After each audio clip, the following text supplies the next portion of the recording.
கடந்த வாரம் முழுக்க எனது மனதில் ஒரு பாரம் வந்தது இந்த செய்தியை பேச வேண்டும் என்று. ගිය සතියේ පුරාවටම දේවදාසයාගේ සිත තුළට එක බරක් පැමිණ තිබෙනවා මේ පණිවිඩය අනිවාර්යයෙන්ම ඉදිරිපත් කළ යුතුයි යන්න. I was impelled from deep within during the foregone week to deliver this message. Now I do not claim that impel came from the Holy Spirit. அந்த மன பாரத்தை எனக்கு கொடுத்தது பரிசுத்த ஆவியானவர் என்று நான் சொல்லவே மாட்டேன். ඒ සිතට පැමිණුණා වූ අදහස ශුද්ධාත්මයාණන් වහන්සේගෙන් කියලා මම ප්‍රකාශ කරන්න යන්නේ නැහැ. எங்கிருந்து வந்தது என்று எனக்கு தெரியாது. කොහෙන් පැමිණුණාද කියලා මට දන්නේ නැහැ. I don't know from where that impel came, but then I was impelled and therefore I decided to preach this message today.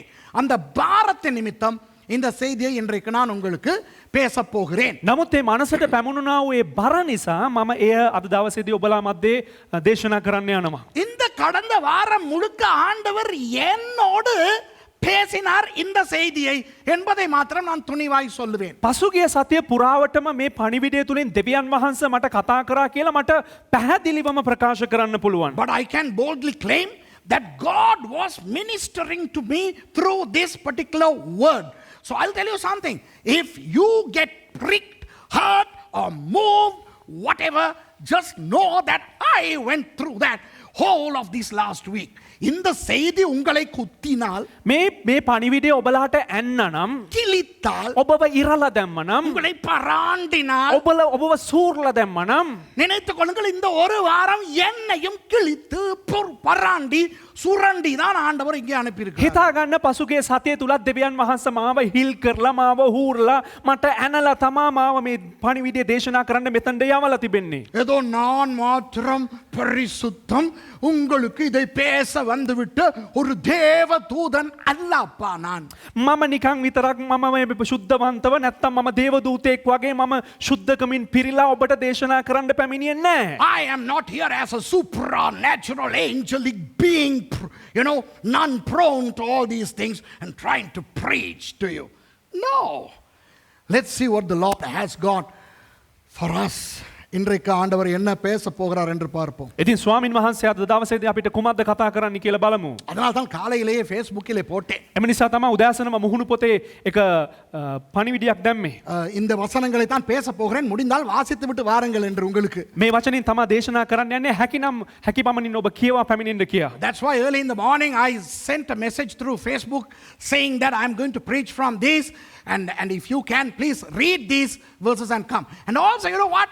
Unusually I sat and did the multimedia Bible verses and that will come on your screen as I preach. அத்தோடு காலையிலே உட்கார்ந்து கணனியிலே அந்த மல்டிமீடியாவிலே இந்த வசனங்களை எல்லாம் போட்டு எல்லாம் பண்ணி உங்களுக்கு வைத்திருக்கிறேன். திரையிலே அது வரும் நான் பிரசங்கிக்கும் பொழுது. ඒ වගේම උදෑසනම නැගිටලා පරිගණකයේ තුල ඒ කතා කරන්න යනවා බයිබල් වචන අන්තර්ගත කරලා ඒවා සැකසුම් කරලා තමයි මම මේ ස්ථානෙට මේ දේශනා කරන්න පැමිණියේ ඔබලාගේ යහපතත් ඔබලාගේ පහසුකම උදෙසත්. யாருக்கு இந்த செய்தி? කාටද මේ පණිවිඩය? Who are the recipients of this sermon? All Christians. எல்லா கிறிஸ்தவர்கள். සෑම කිතුණුවෙකුටම. பெரிய ஊழியக்காரர்கள், බලවත් දේවදාසයන්, சின்ன ஊழியக்காரர்கள், කුඩා දේවදාසයන්, ஊழியக்காரர்கள், සේවකයන්, ஊழியம் செய்யாத விசுவாசிகள், සේවය කරන්න නැති ඇදහිලිවන්තයන්, புதிதாய் ரட்சிக்கப்பட்டவர்கள், අලුතෙන් ගැලවීම ලබපු අය எல்லாருக்குமே தான் இந்த செய்தி. සෑම දිනාටම පොදුවේ තමයි මේ පණිවිඩය. This message is for the big huge servants of God, men of God. Then the normal ministers, pastors, teachers, evangelists, prophets, whatnot. To the average believer, the newcomer. But this message is for Christians. But alas, this message is not for non-Christians. இந்த செய்தி கிறிஸ்தவர் அல்லாதவர்களுக்கு அல்ல. නමුත් මේ පණිවිඩය කිතුණුවන් නොවන අයට නම් නොවේ. ஆகவே கிறிஸ்தவர் அல்லாதவர் யாராவது நீங்கள் பார்த்து கொண்டிருந்தால் එම නිසා කිතුණු නොවන යම් කිසි කෙනෙක් මේ නරඹමින් සිටියානම් பாருங்கள். බලන්න. ஆனால் இது உங்களுக்கு அல்ல. නමුත් මේ ඔබට නම් නොවේ. சும்மா பாருங்கள். නිකම් බලන්න. ஏதாவது நல்லது கிடைத்தால் கிடைக்கட்டும். මොකක් හරි යහපතක් ලැබුණා නම් ඔබට ලැබිච්ච දෙයක්. So if you are not a Christian, this message is not for you. But if you still want to watch, welcome. Okay, enjoy if you can. இப்போ நான் என்ன பேச போகிறேன் என்றால் මොකක්ද මම කතා කරන්න යන්නේ කිව්වොත් ஊழியக்காரன். සේවකයා I'm going to talk about the minister. ஊழியக்காரன், வேலைக்காரன். සේවකයා නැත්නම් වැඩකාරයා minister, servant, slave, அடிமை. වහල්ලා இவற்றை பற்றி நான் உங்களோடு பேச போகிறேன். මේ පිළිබඳව මම ඔබත් සමග කතා කරන්න இந்த යනවා. கிறிஸ்தவர்கள் என்னை போன்றவர்கள், எங்களை போன்றவர்களுக்கு ஊழியக்காரர்கள் என்று சொல்லுகிறார்கள். நாங்களும் அப்படித்தான் எங்களை அழைத்துக் கொள்கிறோம். බොහෝ කිතුනුවන් බොහෝ අවස්ථාවලදී දේවගැතිතුමා වගේ ඒ වගේම මම වගේ අපි වගේ අය අපිව ප්‍රකාශ කරගන්නේ නැත්නම් අපිව හඳුන්වා දෙන්නේ සේවකයන් හැටියට. You know, usually people like me, people like Pastor Tushara, we are called ministers of the gospel, servants of the Lord. Wow, that's all wonderful. அதெல்லாம் நல்லது. ඒ ඉතා යහපත් දෙයක්. ஆனா பிரச்சனை என்ன தெரியுமா? නමුත් ප්‍රශ්නය කුමක්ද? எத்தனை கிறிஸ்தவர்களுக்கு ஊழியக்காரன் என்றால் யார் என்று தெரியும்? කොපමණ කිතුනුවන්ට දන්නවද සේවකයා කියලා කියන්නේ කවුද කියලා? How many Christians do really know the meaning of the servant of God? இப்போ பாஸ்டர் துஷார் ஒரு ஊழியக்காரர், දැන් මම එක සේවකයෙක්. நான் ஒரு ஊழியக்காரர். දේවගැතිතුමා එක සේවකයෙක්. ஆனா எங்களுக்கு எந்த அளவுக்கு தெரியும் நாங்க ஊழியக்காரர்கள் என்று? නමුත් අපි අතරතුර අපි කෙබඳු අයුරින් අපි වටහාගෙන තියෙනවද අපි සේවකයන් හැටියට? அதைத்தான் இன்றைக்கு நான் பேச போகிறேன். ඒ පිළිබඳව තමයි අද කතා කරන්න යන්නේ. Yes, Pastor Tushara is a servant of God. I am a servant of God. But then how well or how deep or how truthfully do we know how we are servants of God? Now that's what I'm going to talk to you. So let me give you a little discourse delivered by Jesus to his disciples in Luke chapter 17 verses 7 through to 10. இயேசுவானவர் தனது சீஷர்களை பார்த்து, ඉතින් ක්‍රිස්තුස් වහන්සේ තමන්ගේ ගෝලයන් නැත්තම් ශ්‍රාවකයන් බලලා அவர் 4 வசனங்களிலே இந்த ஊழியக்காரர்களை பற்றி ஒன்றை சொல்லி இருக்கிறார். වගන්ති 4ක මෙම සේවකයන් පිළිබඳව කතා කර තිබෙනවා. அதை நாம் பார்க்க போகிறோம். ඒ පිළිබඳව අපි බලන්න යනවා. இப்போ திரையில உங்களுக்கு அந்த வசனம் வரும். දැන් ඔබලාට තිරය තුල එම වචන පැමිණේ. அந்த 4 வசனங்களையும் தமிழ், சிங்களம், ஆங்கிலம் என்ற 3 மொழிகளில் ஒவ்வொரு வசனமாக வாசிக்க போகிறோம். ඒ වචන 4ම සිංහල, දෙමළ, ඉංග්‍රීසි භාෂාවෙන් අපි කියවන්න යනවා. So you will see the Bible verses on the screen. So we are going to read these 4 verses one by one in all 3 languages: Tamil, Sinhala, English. Okay? லூக்கா 17வது அதிகாரம் 7ஆம் வசனத்திலே இருந்து 10ஆம் வசனம் வரை. ලූක් 17 වෙනි පරිච්ඡේදයේ 7 වෙනි පදයේ සිට 10 වෙනි පදය දක්වා. சரி, முதலாவது நாம் லூக்கா 17ஆம் அதிகாரம் 7வது வசனத்தை வாசிப்போம். ඉතින් අපි ලූක් 17 වෙනි පරිච්ඡේදයේ 7 වෙනි පදය කියවමු. So may we start reading Luke chapter 17 verse 7. உங்களில் ஒருவனுடைய ஊழியக்காரன் உழுது அல்லது மந்தை மேய்த்து வயலிலிருந்து வரும்போது எஜமான் அவனை நோக்கி, நீ முன்பு போய் சாப்பிட்டு வா என்று அவனுக்கு சொல்வானோ? ලූක් 17 වෙනි පරිච්ඡේදයේ 7 වෙනි පදය. නුමුත් නුබලා අතරෙහි යමෙක් හාන්නා වූ නොහොත් බැටළුවන් පාලනය කරන්නා වූ තමාගේ දාසයා කෙතේ සිට ආකල වහම ඇවිත් කන්ට ඉඳ ගන්නයි ඔහුට කියන්නේද? Yes. But which of you, having a servant of plowing or feeding cattle, will say unto him by and by, when he is come from the field, go and sit down to meat? 8வது வசனம். நீ எனக்கு சாப்பாடு ஆயத்தம் பண்ணி அறை கட்டிக்கொண்டு நான் போஜனபானம் பண்ணும் அளவும் எனக்கு ஊழியம் செய், அதற்கு பின் நீ புசித்து குடிக்கலாம் என்று அவனுக்கு சொல்லுவான் அல்லவா? 8 වෙනි පදය. එසේ නොව මට කෑම බීම පිළියෙල කොට ඉඟටිය බැඳ මා විසින් කන බොන තුරු මට උපස්ථාන කරන්න ඉන්පසු කන්න බොන්නයි කියන්නේ නැද්ද? Verse 8. And will not rather say unto him, make ready within I may sup, and gird thyself, and serve me, till I have eaten and drunken, and afterwards thou shalt eat and drink. தான் கட்டளையிட்டவைகளை அந்த வேலைக்காரன் செய்ததற்காக அவனுக்கு உபசாரம் செய்வானோ அல்லது நன்றி சொல்லுவானோ? அப்படி செய்ய மாட்டானே. 9 වෙනි පදය. ඒ දාසයා තමාට අනකල බැවින් ස්වාමියා ඔහුට ස්තුති කරයිද? Verse 9. Doth he thank that servant because he did the things that were commanded him? I trow not. அப்படியே நீங்களும் உங்களுக்கு கட்டளையிடப்பட்ட யாவற்றையும் செய்த பின்பு நாங்கள் அப்பிரயோஜனமான ஊழியக்காரர் செய்ய வேண்டிய கடமையை மாத்திரம் செய்தோம் என்று சொல்லுங்கள் என்றார். 10 පදය. එසේම නුබලාත් නුබලාට අන කළ සියල්ල කළ පසු අපි නිෂ්ප්‍රයෝජන දාසයෝය. අප විසින් කටයුතුව තිබුණු දේ කළමුයයි කියන්නේ කීසේක. Verse 10. So likewise ye, when ye shall have done all those things which are commanded you, say, we are unprofitable servants. We have done that which was our duty to do. சரி அன்பானவர்களே, හොඳයි இது ප්‍රේමවන්තයනි. இயேசுவானவர் 2000 வருடங்களுக்கு முன்பு இஸ்ரவேலிலே தனது சீஷர்களிடத்திலே இந்த காரியங்களை சொல்லுகிறார். මෙය යේසුස් වහන්සේ අවුරුදු 2000කට ප්‍රථමව තමන්ගේ ගෝලයන්ට ප්‍රකාශ කරන්නව එක දෙයක්. Now Jesus was actually delivering this discourse to his disciples 2000 years ago in Israel.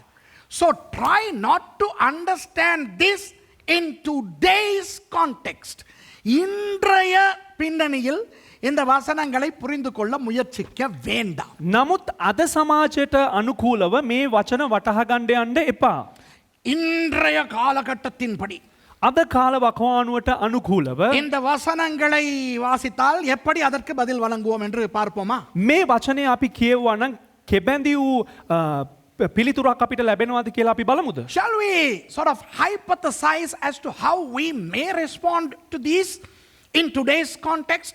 Verse 7, ஏழாவது வசனம். 7 වෙනි පදය. உங்களில் ஒருவன் வயலில் உழுது மந்தை மேய்த்து வரும்போது எஜமான் அவனை நோக்கி நீ முன்பு போய் சாப்பிட்டு வா என்று சொல்வானா? නමුත් නුබලා අතරේ යමෙක් හාන්නා වූ නොහොත් බැටළු පාලකයන් වූ තමන්ගේ දාසයක් එතේ සිට ආකල වහම ඇවිත් කන්ට ඉඳ ගන්නයි ඔහුට කියන්නේද?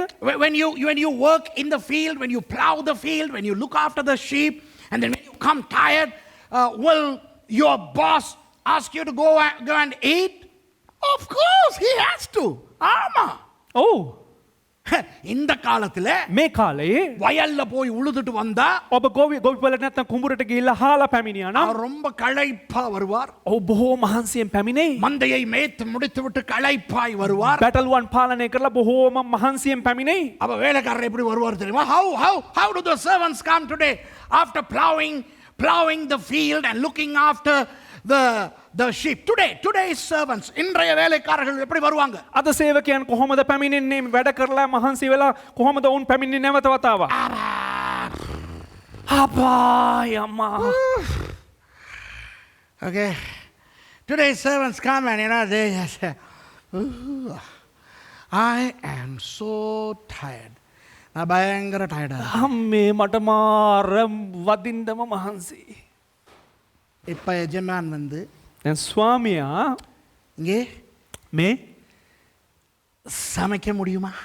උයන්ඩ පුළුවන්ද? කෑම උයන්ඩ පුළුවන්? கேட்டா என்ன நடக்கும்? ඇහුවනම් මොකක්ද වෙන්නේ? நீங்க பாச துஷார நீங்க தான் உழுதுட்டு மந்தைய மேய்ச்சிட்டு வந்து ஷஃபானா உட்காந்துருக்கீங்க. உட்காருங்க. දැන් මම තමා කුඹුරේ හාලා ඒ වගේම බැටළුව බලාගෙන ඔය වැඩ කරලා මහන්සි වෙලා ඉන්න සේවකයා මම දැන් මහන්සියෙන් වාඩි වෙලා ඉන්නවා. Pastor Tushara has been plowing in the field, looking after the sheep from morning, from dawn to dusk, and he is sort of exhausted and he is resting there. Now I am the boss. நான் தான் எஜமான். මම තමා බෝසා. මේ තමා බොසා. මේ බලන්නකෝ. ඇත්තට ඇවිල්ලා නැතුවත් පරිවර්තනත් කරන්න නැතුව ඉන්නවා පල්ලෙහාට වෙලා. අයියෝ இப்ப நான் வந்து දැන් දේවගැතතුමා පැමිණ මේ ස්වාමියා පැමිණ excuse me இன்னைக்கு நைட்டுக்கு கொஞ்சம் நல்லா கோழி கறியோட நல்ல கீரை சுண்டலோட முட்டை பொரியலோட ஒரு நல்ல ஃப்ரைட் ரைஸ் ஒன்று சாப்பிட விரும்புகிறேன் மிஸ்டர் துஷார சமைக்கிறியா? තුෂාර අද හොඳ ෆ්‍රයිඩ් රයිස් එක්ක හොඳ බිත්තර බැදුමක් එක්ක හොඳ මැල්ලුමක් හදලා කුකුල් කරේකොත් එක්ක හදලා මේ කෑමක් කමුද උයන්ද පුළුවන්ද? Now if I come and ask him, hey Tush, can you cook a real rice? Come on, rest. Huh? Can you cook some fried rice with chicken fry and egg, whatever? What will he say? இந்த காலத்து வேலைக்காரர்கள் என்ன சொல்லுவார்கள்? මේ කාරණයට දෙන උත්තරේ මොකක්ද? அது எந்த டிபார்ட்மெண்ட் இல்ல. ඒක මගේ දෙපාර්තමේන්තුව නෙවෙයි. Today's servants would say, that's not my job. My job is plowing, which I have done. My job is shepherding, which I have done. Cooking is not my job. இன்னைக்கு உள்ளவங்க என்ன தெரியுமா சொல்லுவாங்க? අද පුද්ගලයන් මොනවද දන්නවද කියන්නේ? வயல்ல உழுகிறது தான் என் வேலை, කුඹුරේ හාන එක තමයි මගේ වැඩේ. இல்லாட்டி மந்த மேய்க்கிறது தான் என் வேலை. නැත්තම් බැටළුව බලා ගන්න එක තමයි මගේ වැඩේ. உழுதுட்டேன் என்ற தெய்வமே, வயல்ல உழுதுட்டேன், කුඹුරේ හැවා. மந்தைய மேய்ச்சிட்டேன், ඒ වගේම බැටළුව බලා ගත්තා. என் வேலை இன்னைக்கு முடிஞ்சு. මගේ වැඩේ දැන් ඉතින් ඉවරයි. අදට ඉවරයි. என் வேலை நாளைக்கு திரும்ப தொடங்கும். මගේ වැඩේ ආපහු හෙට පටන් ගන්නවා. Today my work has come to its end. My work will resume tomorrow. And what's that work? Plowing. நாளைக்கு நான் திரும்ப வேலையை தொடங்க போறேன். ආපහු මම හෙට උදේ වැඩ පටන් ගන්න යනවා. என்ன வேலை? මොකක්ද මගේ වැඩේ? உழுகிற வேலை, ආපහු කුඹුර හාන එක. இல்லனா மேய்க்கிற வேலை. නැත්තම් මේ බැටළුවන් බලා ගන්න එක. நான் சமைக்கிறதுக்கு இங்க வரல. මම මෙහෙ උයන්න නම් ආවේ I නෑ. didn't come to cook. Okay? சமைக்கிறதுக்கு வேற ஆள் எடுங்க. උයන්න වෙන කවුරු හරි ගන්න. அது உங்க பிரச்சனை. ඒක ඔයාගේ ප්‍රශ්නයක්. இன்னைக்கு சொல்லுவாங்களா இல்லையா? මෙහෙම කියනවද නැද්ද? Today's people, would they say or not? But what did Jesus imply? According to Jesus, the rhetoric is that the answer is implied in an abstract way, and the answer is what? The answer is no. இப்ப இயேசுவானவர் பேசுகிற காலத்தின் அடிப்படையில் නමුත් යේසුස් වහන්සේ කතා කරන්නව කාල වකවානුවට අනුකූලව அவர் கேட்கிற கேள்விக்கான பதில் என்ன தெரியுமா? උන්වහන්සේ අහන්නව ප්‍රශ්නයට පිළිතුර කුමක් දන්නවද? இல்லை என்பது. නෑ කියන එකයි. நீ முன்பு போய் சாப்பிட்டு வா என்று அவனுக்கு சொல்வானா? නුඹ කලින් ගිහලා කාලෙන්ද කියලා කියනවද? பதில் என்ன? නමුත් පිළිතුර කුමක්ද? இல்லை. නෑ. இப்ப இயேசு இதை சொல்லும் பொழுது சீஷர்கள் என்ன பதில் சொல்வார்கள்? යේසුස් වහන්සේ කියනකොට මේ දෙවිල්ලා මේ ගෝලයන් කුමන පිළිතුරක්ද ලබා දෙන්නේ? So when Jesus asked this question from the disciples, how would the disciples respond? No. எட்டாவது வசனம். 8 වෙනි පදේ. இவர் வேலை செஞ்சிட்டு களைப்பா வந்து ஹான்னு உட்கார்ந்திருக்காரு. මේ වැඩකාරයා මහන්සි වෙලා වැඩ කරලා පැමිණ දැන් කාලා වැටිලා ඉන්න එක පැත්තකට. You know, this servant has been so exhausted, tired, and he has come. Look what the boss says in verse 8. எட்டாம் வசனத்தில் இவர் என்ன தெரியுமா சொல்றாரு? නමුත් 8 වෙනි පදේ ස්වාමියා මොනවද කියන්නේ? நீ எனக்கு சாப்பாடு ஆயத்தம் பண்ணு. නුඹ මට කෑම ලෑස්ති කරපන්. Come on, go and cook my food. அரை கட்டிக்கொண்டு ඉංගටිය බැඳගෙන tie your belt, to serve. You have to not only cook, you have to serve. நீ சமைக்கிறது மட்டும் இல்லடி, நீ தான் பரிமாறணும். උඹ උයනවා විතරක් නෙවෙයි ඒ කෑම ඔක්කොම ගෙනල්ලා මම කනකල් මට උඹ බෙදලා මාව බලා ගන්න ඕන. நான் போஜன பானம் பண்ணும் அளவும் எனக்கு ஊழியம் செய். මම කෑම කාලා හමාරවන තෙක් මට උඹ උපස්ථාන කරන්න අවශ්‍යයි. Serve me until I finish. I'll tell you something. Those days, those fellows ate for hours like Italians. அந்த காலத்துல ඒ කාලේ இந்த காலத்துல மாதிரி தின்னு முழுங்க மாட்டானுங்க. இத்தாலிக்காரங்க மாதிரி மெதுவா தான் திம்பாய். මේ කාලේ වගේ මේ කාලා නිකන් එකපාරට ගිලලා දාන්නේ ඉතාලිකාරයෝ වගේ තමයි කන්නේ. I don't know if my friend Massimo is watching me from Milano. If you are my friend, salve. How are you? Hey, how do you feed me when I come to you? என்னுடைய இந்த செய்தியை மாசிமோ, என்னுடைய நண்பர் மாசிமோ மொராண்டி அங்க இருந்து பார்த்துக்கிட்டு இருக்காரோ தெரியல, மிலானோல இருந்து. සමහරක් විට ඉතාලිය මිලානෝ ඉඳලා දේවගතිතුමාගේ යහළුවා මර්සිමෝ මිලාන්ඩි மாசிமோ නෙවෙයි, මර්සි ගෑනි. මේ මාසිමෝ මාසිමෝ මොරාන්ඩි. මොරාන්ඩි බලාගෙන ඉන්නවත් දන්නේ සජීවීව. Hey, Massimo, if you are watching me, how do you treat me? After all that lecture, after being so busy, you take me to those restaurants and you keep eating for 3 to 4 hours. இத்தாலியில நான் நல்லா படிச்சு கொடுத்து ரொம்ப களைப்பா இருப்பேன். ඉතාලියේ මම උගන්වලා බොහොම මහන්සියෙන් මෙහෙම ඉන්නවා. என்னைய ஹோட்டல்ல கொண்டு போயிட்டு விடாம මාව හෝටලේට අරගෙන යන්නේ නැතුව ரெஸ்டாரண்ட்டுக்கு கூட்டிட்டு போவாங்க. රෙස්ටුරන්ට් එකට අරන් යනවා. அங்க போனா එහෙ ගියා නම් 3 மணி நேரம் இல்ல 4 மணி நேரம் தின்னு நான் பார்த்துக்கிட்டு පැය இருக்கேன். 3ක් නෙවෙයි පැය 4ක් විතර කාලා ගාලා බලාගෙන ඉන්නවා. இத்தாலியில சாப்பிட்டே கொள்வானுங்க. ඉතාලියේ කණ්ඩ දීලම මරනවා. சில நேரம் நானும் மேர்சியும் அந்த என்ன புரோட்டோ செக்கோந்தோ என்னமோ அதே தின்னு முடிப்போம். அப்புறம் தான் உண்மையான சாப்பாடு வரும். මොකක් අර පළවෙනි දෙවෙනි ඔය ඉතාලියේ ඉන්න කට්ටිය දන්නවා. අර ඉස්සල්ලා මොකද්ද එකක් ගේනවා ආය දෙවෙනි එකක් ගේනවා. ඒ වෙනකොට අපි කාලා බඩ පුරව ගන්නවා. පස්සේ තමයි ඇත්ත කෑම එන්නේ. You know they bring the first dish, then the second dish, secondo they call it. And you know we fill our stomachs already before they bring the real food. You know 2000 years ago these fellows ate like that. 2000 வருடங்களுக்கு முன்பு இப்படிதான் எஜமான்கள் சாப்பிட்டார்கள். අවුරුදු 2000කට කලින් ස්වාමිවරු කෑම අනුභව කරේ මෙන්න මේ ආකාරයට තමයි. இந்த வேலைக்காரன் போய் உழுது களைத்து போய் அடிச்சு போட்ட மாதிரி 8-16 உடைஞ்சு வருவாரு. මේ වැඩකාරයා ගිහිල්ලා හාලා වැඩ කරලා මහන්සි වෙලා 2-3ට කැඩිලා එනවා කුදවගලා. You know this servant has been toiling from dawn to dusk, you know, in the field plowing and looking after the sheep, and then he comes, he's absolutely exhausted, only to be told by the boss, go and cook. அப்பதான் சொல்றார் எஜமான், ஏய் வந்துட்டியா போய் சம. එතකොට තම ස්වාමියා කියන්නේ ඒ උඹ ආවද උඹ ගිහිල්ලා උයපන්.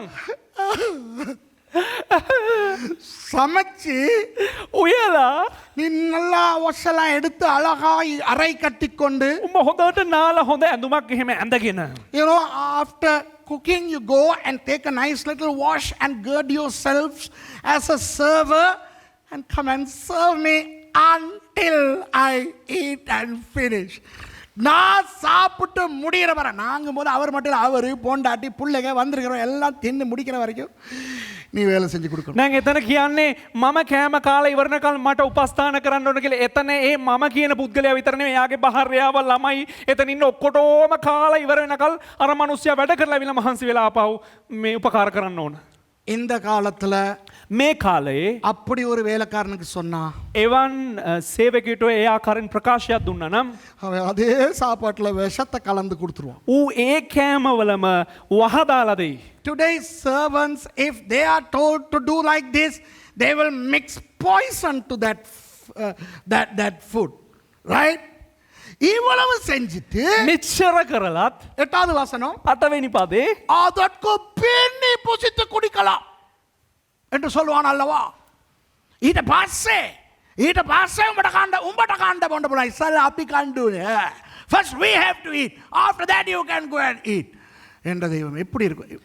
எங்களுக்கு செஞ்சா எப்படி இருக்கும்? මගේ දෙයියනේ කොහොමද? දැන් ඕක අපිට කරා නම් කොහොමද තියෙන්නේ? How would we feel? No, look. If you laugh, that's okay. If you think I'm funny, that's okay. If you don't like to watch me, switch it off and go. That's okay. But I want you to think. உங்களுக்கு நீங்க சிரிப்பு வந்தா சிரிங்க. ඔබ හිනාව ආවන හිනා වෙන්න. நீங்க என்னைய கோமாளின்னு நினைச்சா பரவாயில்ல. ඔබ මාව නිකන් මේ ජෝකර් කෙනෙක් හිතුව කියලා හිතුවනම් කමක් නැහැ. பார்க்க பிடிக்கலனா ஆஃப் பண்ணிட்டு போய்க்கிட்டே இருங்க. බලන්න කැමති නැත්නම් ඕෆ් කරලා දාලා යන්න. ஆனால் නමුත් கிறிஸ்தவர்களே කිතුණුවනේ யோசியுங்கள். කල්පනා කරන්න. உங்களுக்கு அல்லது எனக்கு ඔබලාට නැත්නම් මට இப்படி நடந்தால் எப்படி செய்வோம்? මේ වගේ සිද්ධියක් වුණා නම් කොහොමද? நீங்கள் பரிசுத்தவான்களா இருக்கலாம். ඔබ සුද්ධ වෙන්න පුළුවන්, සුද්ධමන්තයන් වෙන්න පුළුවන්. நான் அப்படி இல்ல. නමුත් මම එහෙම නෙවෙයි. You may be holier than me, but I am not like that. If I come tired, if anybody tells me go and cook, I'm going to kill them. நான் அவ்வளவு களைப்பா வந்திருக்கும் போது මම එච්චර මහන්සි වෙලා අවිල්ල ඉන්නකොට எந்த பெரிய பாஸ்டர் ஆவது මොන ලොකු පාස්ටර් කෙනෙක් என்கிட்ட சொன்னா මට කිව්වා නම් சுரேஷ் போய் சமைச்சு கொண்டான். තුෂාර කියලා උඹ උයලා අරන් වරන් කියලා நான் கொன்றுவேன். මම මරලා දානවා. நீங்க அப்படி இல்லையா இருக்கலாம். ඔබලා එහෙම නැති වෙන්න පුළුවන්. நான் அப்படிதான். මම එහෙම තමයි. ஜெபிங்க நான் ரட்சிக்கப்படணும். යාඥා කරන්න මං ගැලවීම ලබන්න ඕන කියලා. I don't know about you, but I'm getting angry here. I'm getting really upset here. உண்மையாவே நான் கோபப்படுறேன். இதெல்லாம் ஒரு எஜமானா ஐயா. ඇත්තට මට තරහ එනවා. මූ එක ස්වාමියෙක්ද මෙතන ඉන්න පොර. ஆனால் නමුත් இதுதான் ஐயா அந்த காலத்தைய வாழ்க்கை உண்மையாக. නමුත් ඇත්තටම මේ දේ තමයි එදා කාලේ ඒ වකවානුවේ සිද්ධ වුණේ. Hey, you know, this was the real life in those days. I'm not lying. This was how it used to be those days. Not like today. Don't interpret it in today's context. இன்றைய காலத்தைய போல நீங்கள் இதை பார்க்க கூடாது. මේ වකවානුව වගේ අපි මේ දේ බලන්න හොඳ නැහැ. 10வது வசனம். இல்ல 9வது வசனம். දැන් 9 වෙනි පදේ verse 9 says, இப்படி வேலைக்காரன் கஷ்டப்பட்டு வேலை செஞ்சா உபசாரம் செய்வானோ, அதாவது அதனுடைய கிரேக்க அர்த்தம் நன்றி சொல்வானோ. මේ වගේ 16ක් මහන්සි වෙලා වැඩ කරලා ආපහු වැඩ කරන්න ආව නම් මේකට උපකාරය කියලා කියනවා. ග්‍රීක භාෂාවෙන් ඒකට ස්තුති කියලා කියනවා. Verse 9 says, when the servant does what the boss says, would the boss say thanks? இன்றைக்கு thanks சொல்லுவோம். අද ස්තුති කියලා කියනවා. இன்றைக்கு நன்றி சொல்லுவோம். අද ස්තුති කියලා කියනවා. You know, today we are living in a world where we thank each other. இந்த காலத்துல நாங்கள் எல்லாருக்கும் நன்றி சொல்றோம், அப்படிதானே? අපේ මේ කාලේ අපි එක එක්කනට අපි ස්තුති කරනවා. இங்க பாருங்க, இப்போ எங்களுடைய தோட்டத்திலே கூட சம்பளத்துக்கு வேலை செய்கிறவர்கள் உண்டு, கொழுந்து எடுக்கிறவர்கள் எல்லாம் உண்டு. දැන් බලන්න අපේ වත්ත තුලත් පඩියට වැඩ කරන අය ඉන්නවා, වත්තේ වැඩ කරන අය, දලු කඩන අය ඉන්නවා. Now even in our Bellwood, our estate, we have people who come from outside and they work, they pluck tea leaves and they clean the garden. Of course, you know, we pay them, but we don't just pay them. We say thanks to them. நாங்கள் அவர்களுக்கு சம்பளம் கொடுப்பது மட்டுமல்ல நன்றி சொல்றோம். අපි ඔවුන්ට පඩි ගෙවනවා පමණක් නෙවෙයි, අපි ඔවුන්ට ස්තුතිවන්තවත් වෙනවා. எத்தனை பேர் உங்களுடைய வீடுகளிலே வேலை செய்கிறவர்களை வைத்திருக்கிறீர்கள்? කී දෙනෙක් ඔබලාගේ නිවෙස්වල ඔබලාගේ වැඩට සේවකයන් තබාගෙන සිටිනවද? சம்பளம் கொடுக்கிறீர்கள்? පඩි දෙනවද ඔවුන්ට? தங்குமிடம், சாப்பாடு, உடுப்பு கொடுக்கிறீர்கள்? ඔවුන්ට නවාතැන් පහසුකම්, ඇඳුම් පැළඳුම්, ඒ වගේම ආහාර. ஆனால் நன்றியும் சொல்லுவோம், அப்படிதானே? නමුත් ඒවා හැරෙන්න අපි ඔවුන්ට ස්තුතියක් ප්‍රකාශ කරනවා. And when we have domestic assistants in our homes, we pay them, we feed them, we clothe them, we give them a place to stay, but then we also say thanks. It is a common thing today. இன்று நன்றி சொல்வது ஒரு பெரிய விஷயம் அல்ல. ඉතින් අද ස්තුති කරන එක ඒක පොදු දෙයක්, ඒක බොහෝ ලොකු විශාල දෙයක් නෙවෙයි. ஆனால் இயேசு ஆனவரின் காலத்திலே නමුත් යේසුස් වහන්සේගේ කාලේ 9வது வசனத்தை அவர் முடிக்கிறார். அவரே சொல்கிறார், அப்படி செய்ய மாட்டானே என்று. 9වෙනි පදේ උන්වහන්සේ අවසාන කරන්නේ එහෙම කරන්නේ නෑනේ, එහෙම කරයිද කියලා. නෑ, කරන්නේ කරන්නේ කියලා. බලන්න මම ඉංග්‍රීසියෙන් කියනකම් බලන්න ඒක. You know, Jesus is not just leaving the question abstract, but he is also providing the answer in verse 9. He says, no, he will not. හරිද තිබ්බද? ඔව්. ඒක තමයි. இப்போ இந்த காலத்தின்படி நீங்கள் புரிந்து கொள்ள போகிறீர்களா? මේ කාලයට අනුකූලව ඔබ වටහා ගන්න යනවද? So are you going to take this in today's context or in the proper biblical context? அல்லது அன்று இயேசு சொன்னபோது එදා යේසුස් වහන්සේ කියනකොට அந்த அர்த்தத்தில் புரிந்து கொள்ள போகிறீர்களா? ඒ අර්ථයට අනුකූලව වටහා ගන්න යනවද? இன்றைக்கு துரதிருஷ்டவசமாக අද ඊතා සූක්ෂම ලෙස දුකට කරුණක්, අද දුකට කරුණක්ව තිබෙන්නේ අනේක ஊழியக்காரர்கள், බොහෝ සේවකයන් அவர்கள் இந்த காலத்தைய ஊழியக்காரர்களாய் தங்களை நினைக்கிறார்களே ஒழிய அந்த காலத்தைய ஊழியக்காரர்களாய் நினைக்கவில்லை. මේ වකවානුවේ සිටින්නා වූ සේවකයන් වගේ හිතනව ඇරෙන්න ඒ වකවානුවේ සිටියා වූ සේවකයන් වශයෙන් සිතන්නේ නැහැ. Unfortunately today many servants of God, yes, they call themselves servants of God, but in today's context, not in the biblical context. இப்ப விளங்குதா பிரச்சனை என்னன்னு? දැන් ඔයාලට වැටහෙනවද මොකක්ද ප්‍රශ්නේ Do you කියලා? understand the problem? Okay, the problem is with me. The problem is with Tushara. The problem is with us. The பிரச்சனை என்னிடத்திலே, பாஸ்டர் துஷாரவினிடத்திலே, உங்களிடத்திலே, எங்களிடத்திலே தான் பிரச்சனை இருக்கிறது. ප්‍රශ්නය මා තුල, දේවගතිතුමා තුල, ඒ වගේම ඔබ තුල තමයි ප්‍රශ්නේ තිබෙන්නේ. ஊழியக்காரர்கள் என்று சொல்லுகிறோம், සේවකයන් කියලා කියනවා, வேலைக்காரர்கள் என்று சொல்லுகிறோம். වැඩකාරයන් කියලා කියනවා. We call ourselves servants of God. We call ourselves ministers of God. Okay? But we take it in today's context and not in the biblical context. ஆனால் இன்றைய அர்த்தத்தின்படி தான் எடுக்கிறோமே ஒழிய வேத காலத்தை அர்த்தத்தின்படி அல்ல. නමුත් අපි අර්ථකථනය ගන්නේ මේ වකවානුවේ හැටියට, එදා බයිබල් කාලේ විදිහට නොවේ. அதனால் இன்றைய ஊழியக்காரர்கள் එම නිසා අද දේව සේවකයන් பெயரிலே ஊழியக்காரர்கள், ප්‍රකාශයට පමණක් සේවකයන්, ஆனால் நடத்தையிலே, சிந்தையிலே, பேச்சிலே එජමාන්கள். නමුත් හැසිරීමෙන්, එවගේම ක්‍රියාවෙන්, එවගේම සිතුවිල්ලෙන් ඔවුන් ස්වාමිවරු. So many of today's servants of God are servants of God, ministers of God in their titles, but in the way they speak, think and act, they are not servants, they are bosses. And in America, hey Daniel, in America they have a funny mixture. அமெரிக்காவில் இருந்து ஒன்று புதுசாக உருவாகி இருக்குது. ඇමරිකාවේ අලුත් දෙයක් හැදිලා තිබෙනවා. Servant leader. அந்த ஊழியக்கார எஜமான். සේවක ස්වාමියා. You know, hey, look at me, Daniel. You guys in America, and those of you who are watching me from America and Christian back there, hey, you are very funny, you know. You know, you guys want to be servants and still be in charge. Servant leadership. விளங்குதா? அமெரிக்காவில் என்ன கூத்து தெரியுமா? ඇමරිකාවේ තිබෙන දෙයක් තමා நான் வேலைக்காரன். මම සේවකයා. ஆனா நான் தான் இங்கே பெரிய ஆளு. නමුත් මම තමා මෙතන ලොක්කා. Servant leadership. And you know what? Our people didn't know about this. And when America came out with this, our fellows were so happy to grab. And now everybody is talking about servant leadership. இப்போ நம்ம ஆளுகளுக்கு இது ரொம்ப சந்தோஷம். Servant leadership. දැන් අපේ අයට මේක බොහොම සන්තෝෂයට කාරණාව. සේවක නායකයා. ஒன்று ஆம்பளை එක්කෝ පිරිමියා. இல்ல பொம்பளை. නැත්තම් මේ කාන්තාව. அது என்ன பொம்பளை? ගෑපිරිමියා කියලා එකක් තියෙනවද? නෑනේ. නැත්තම් පිරිගෑණි කියලා එකක් තියෙනවද? இல்லாட்டி பொம்பளைன்னு ஒன்று இருக்கா? Either you are a male or a female. There is nothing called a female. Oh, you know what I mean? அது மாதிரி ඒ වගේ ஒன்று நான் ஊழியக்காரன் එක්කෝ මම සේවකයා இல்ல நான் எஜமான். නැත්තම් මම ස්වාමියා. Either I am a servant or a leader. You know, I mean, you can't be a servant leader or a leader servant. உங்களுக்கு ஒரு வேலைக்கார எஜமானாவும் எஜமான் வேலைக்காரனாவும் இருக்க முடியாது. ඔබට සේවක ස්වාමියා හෝ ස්වාමියා සේවක ලෙස ඉන්න බෑ. Well, I know what they are talking about. I know. So let's not get into that. அவங்க என்னத்தை கற்றுக் கொடுக்கறாங்கங்கிறது ஒரு அழகானது தான். ඔවුන් මොකක්ද උගන්වන්නේ කියන එක ලස්සනයි තමයි. That's talk about a leader and a boss. You know, a boss asks people to do, tells people to do, but a leader does it with them. So that I agree. That's all wonderful. Okay, but let's go to the etymology. அதாவது ஒரு எஜமான் ඒක ස්වාමියෙක් இதை செய்யணும் சொல்லக்கூடாதான்.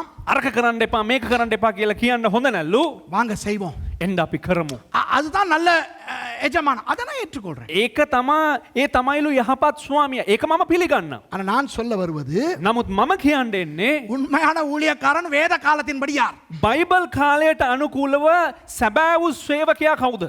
I am going to talk to you today about the real servant according to the Bible, not according to America, not according to Sri Lanka, not according to the leadership conference, but according to the Bible. உண்மையான ஊழியக்காரன் யார்? සැබෑ වූ සේවකයා කවුද? அமெரிக்காவை பொறுத்தவரை, இலங்கை பொறுத்தவரை, இன்றைய தலைமுறையை பொறுத்த அதெல்லாம் கிடையாது. வேதத்தை பொறுத்தவரை ඇමරිකාවට ආවේනික ලෙස ලංකාවට ආවේනික ලෙස වර්තමාන කාලයකට ආවේනික ලෙස නොවේ බයිබලයට ආවේනික ලෙස අපි බලන්න යනවා. இப்போ இந்த வசனங்களிலே දැන් මේ වගන්තිවලව இயேசுவானவர் யாரோடு பேசுகிறார்? යේසුස් වහන්සේ කාත් එක්කද කතා කරන්නේ? தன்னுடைய சீஷர்களோடு. තමාගේ ගෝලයන් එක්ක. Now who is Jesus talking this to? His disciples. And he in this chapter calls his disciples in 3 names. இந்த அதிகாரத்திலே මේ පරිච්ඡේදයේ இயேசுவானவர் தனது சீஷர்களை 3 விதமாய் அழைக்கிறார். යේසුස් වහන්සේ තමන්ගේ ගෝලයන්ව ආකාර 3කට කැඳවනවා. முதலாவது வசனம் சொல்லுகிறது 17:1 17 වෙනි පරිච්ඡේදයේ පළවෙනි පදයේ මෙසේ සඳහන් වෙනවා. தம்முடைய சீஷர்களை நோக்கி சீஷர்கள் තමන්ගේ ගෝලයන්ට කියනසේ ගෝලයන්. Chapter 17 verse 1, these guys are called disciples. Okay, ஐந்தாவது வசனத்திலே பார்த்தால் පස්වෙනි පදය බැලුවනම් அப்போஸ்தலர்கள். ප්‍රේරිතයන් කියලා කතා කරනවා. අපෝස්තලවරු කියලා කතා කරනවා. In verse 5 these same guys are called apostles. Okay, and then in verse 7 they are called, or verse 10 to be precise, they are called servants. ஆனால் 10வது வசனத்திலே அவர்கள் ஊழியக்காரர்கள் என்று அழைக்கப்படுகிறார். නමුත් 10 වෙනි පදයේ ඔවුන් 16 හැටියට ප්‍රකාශ කරනවා. ஒன்று එකක් சீஷர்கள். ගෝලයන්. Number 1, disciples. Who is a disciple? He or she who follows Jesus regardless of where he goes, when he goes, and for what he goes. சீஷர்கள் என்பவர்கள் ගෝලයන් කියලා කියන්නේ இயேசுவின் பின்னாலே போவார்கள். යේසුස් වහන්සේ පසුපස ගමන් කරනවා. அவர் எங்கு சென்றாலும் උන්වහන්සේ කොහේ ගියත් எப்பொழுது சென்றாலும் කුමන අවස්ථාවක ගියත් எண்ணத்துக்காக சென்றாலும் මොන දේ උදෙසා ගියත් விளங்குதா? ஒரு தடவை தோமா சொல்லுகிறார், වැටහෙනවද එක දවසක් තෝමස් කියනවා சரி வா அவரோட போய் செத்தே போவோம். හරි ඔයත් එක්ක ගිහලා මැරලාම යමු කියලා. At one point Thomas says to the fellow disciples, hey come let's go, even if it is for us to die. You know, remember when Lazarus died? The Lazarus செத்து போன போது தெரியுமா? මතකද ලාසරස් මැරෙන අවස්ථාව? அவர் சுகமில்லை என்று தகவல் வந்தது. ඔහුට අසනීපයි කියලා පණිවිඩයක් එනවා. இயேசு போகவே இல்லை. යේසුස් වහන්සේ ගියේම නැහැ. செத்து போய்விட்டான் என்று கேள்விப்பட்டவுடன் මැරුණා කියලා පණිවිඩය තමාට ලැබෙන විට இயேசு சொல்கிறார், நான் அங்க போறேன். යේසුස් වහන්සේ කියනවා මම හෙට යන්න යනවා. When Lazarus was sick, Jesus did not go to Bethany. But then when he heard that Lazarus died, Jesus wants to go to Bethany. And the disciples know what kind of people live in Bethany. They are going to kill them. சீஷர்களுக்கு தெரியும் பெத்தானியாவில் இருப்பவர்கள் எப்படிப்பட்டவர்கள் என்று. ගෝලයන්ට දන්නවා බෙතානි ඉන්න මිනිස්සු කොයි වගේද කියලා. செத்து போன பிறகு போனா கொன்றுவானுங்க. மරුණායෙන් පස්සේ ගියාම උන් මරලා දායි. You know, they know that, you know, if Jesus goes there after Lazarus dies, they're going to kill them. So Thomas says, it's okay, come let's go and die with Jesus. சரி போய் இயேசுவோடே செத்து தொலைவோம். ඉතින් Thomas කියනවා හරි යේසුස් වහන්සේත් එක්කම ගිහලා මැරලා යන්න කියලා. இதுதான் சீஷர்கள். මේ තමයි ගෝලයන්. இப்ப இந்த இடத்துல இருப்பவர்களும் දැන් මේ ස්ථානයේ ඉන්න අයත් நாங்கள் ரெண்டு பேரும் දේවගතිවරයාත් මාත් பார்த்து கொண்டிருக்கின்ற நீங்களும் බලා සිටින්නා වූ ඔබලත් யோசித்து பார்த்துக் கொள்ளுங்கள், நீங்கள் இப்படி இயேசுவை பின்தொடர்கிறீர்களா என்று. කල්පනා කරලා බලන්න අවශ්‍යයි මේ ආකාරයෙන් අපි යේසුස් වහන්සේව අනුගමනය කරයිද කියලා. ஆம் என்றால் ඔව් නම් நீங்கள் சீஷர்கள். ඒ කියන්නේ ඔබ ගෝලෙක්. So those of you who are behind the camera, and we both, Daniel, you, and those of you who are with us live, think if you are like that, and if you are like that, praise God, you are disciples. அடுத்தது 5ஆம் வசனத்திலே அவர்கள் அப்போஸ்தலர்கள். මීළඟට 5 වෙනි පදේ ඔවුන් අපෝස්තලවරු. Verse 5, they are called apostles. Apostelo, sent with a purpose, sent with a mission. ஒரு கடமையோடு ஒரு பொறுப்போடு அனுப்பப்படுகிறவர்கள். අපෝස්තලවරු යන්න අපෝස්තලවරු කියන වචනේ අර්ථය එක මිෂන් එකක් එක්ක යන පුද්ගලයා පරමාර්ථයක් එක්ක යන පුද්ගලයා. இன்றைக்கு நிறைய அப்போஸ்தலர்கள் இருக்கிறார்கள். අද බොහෝ අපෝස්තලවරු සිටිනවා. நாட்டுக்கு நாடு, රටකට சபைக்கு சபை, සභාවකට அப்போஸ்தலர். අපෝස්තලර්. விசிட்டிங் கார்டுல அப்போஸ்டல், මේ විසිටින් කාඩ් එකේ අපෝස්තල් කියලා ගහලා ஃபேஸ்புக்ல තියෙනවා. அப்போஸ்தலர், මේ ෆේස්බුක් එකේ මුහුණු පොතේ අපෝස්තලර් කියලා එනවා. யூடியூப்ல அப்போஸ்தலர், YouTube එකේ අපෝස්තල් කියලා එනවා. போஸ்டர்ல දැන්වීමේ පෝස්ටරේ அப்போஸ்தலர் வருகிறார். අපෝස්තල්වරයා පැමිණෙනවා. So today apostle is a very prestigious title.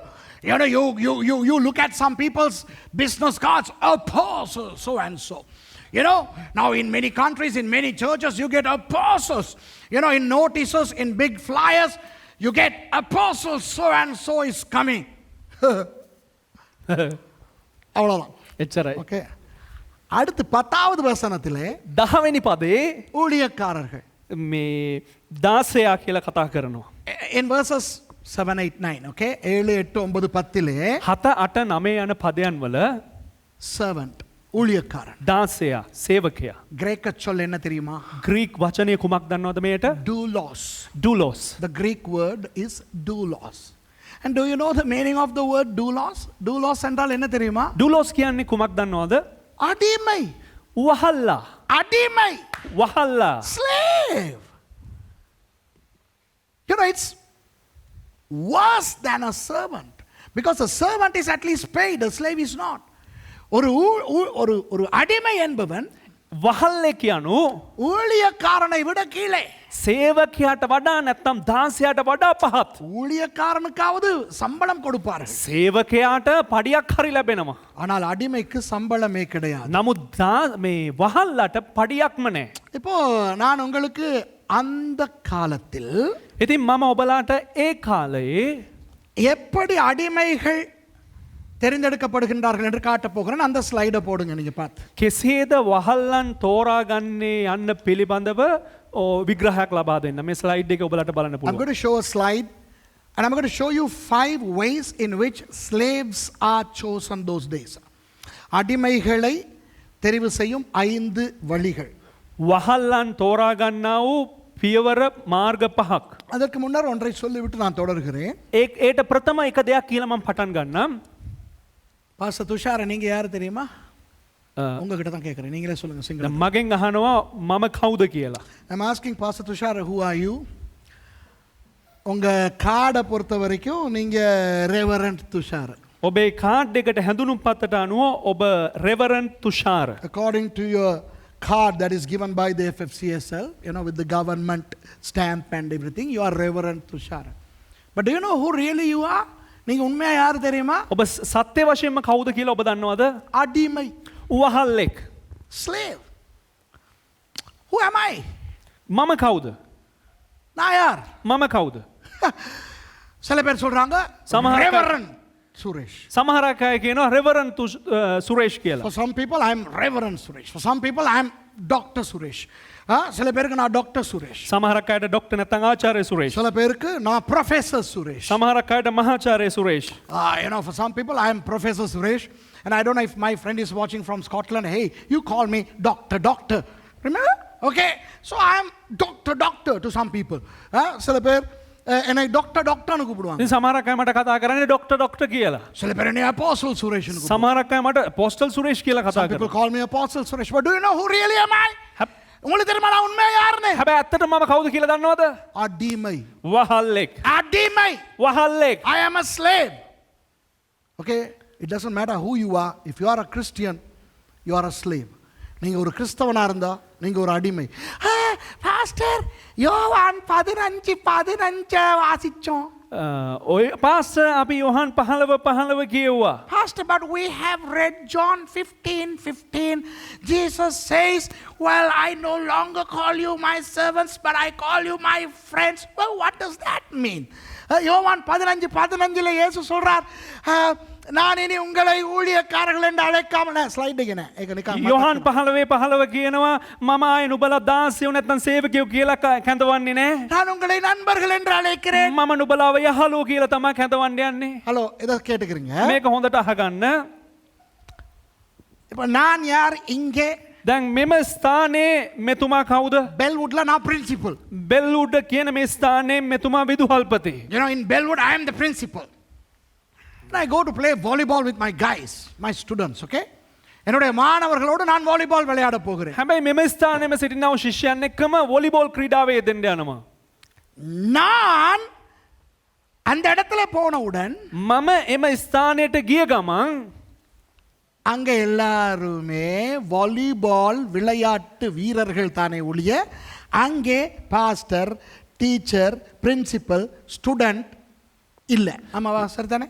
Volleyball ක්‍රීඩාංගණයට ගිය ගමන් එම ස්ථානයේ මමත් එම ස්ථානයේ සිටින සියලු දෙනාම වොලිබෝල් ක්‍රීඩකයෝ වෙනවා. හැරෙන්න එම ස්ථානයේ ප්‍රින්සිපල් අරයා මෙයා ඒ තනතුරු නැහැ. So when I go to play volleyball with my guys, all of us, the 12 fellows, we are players.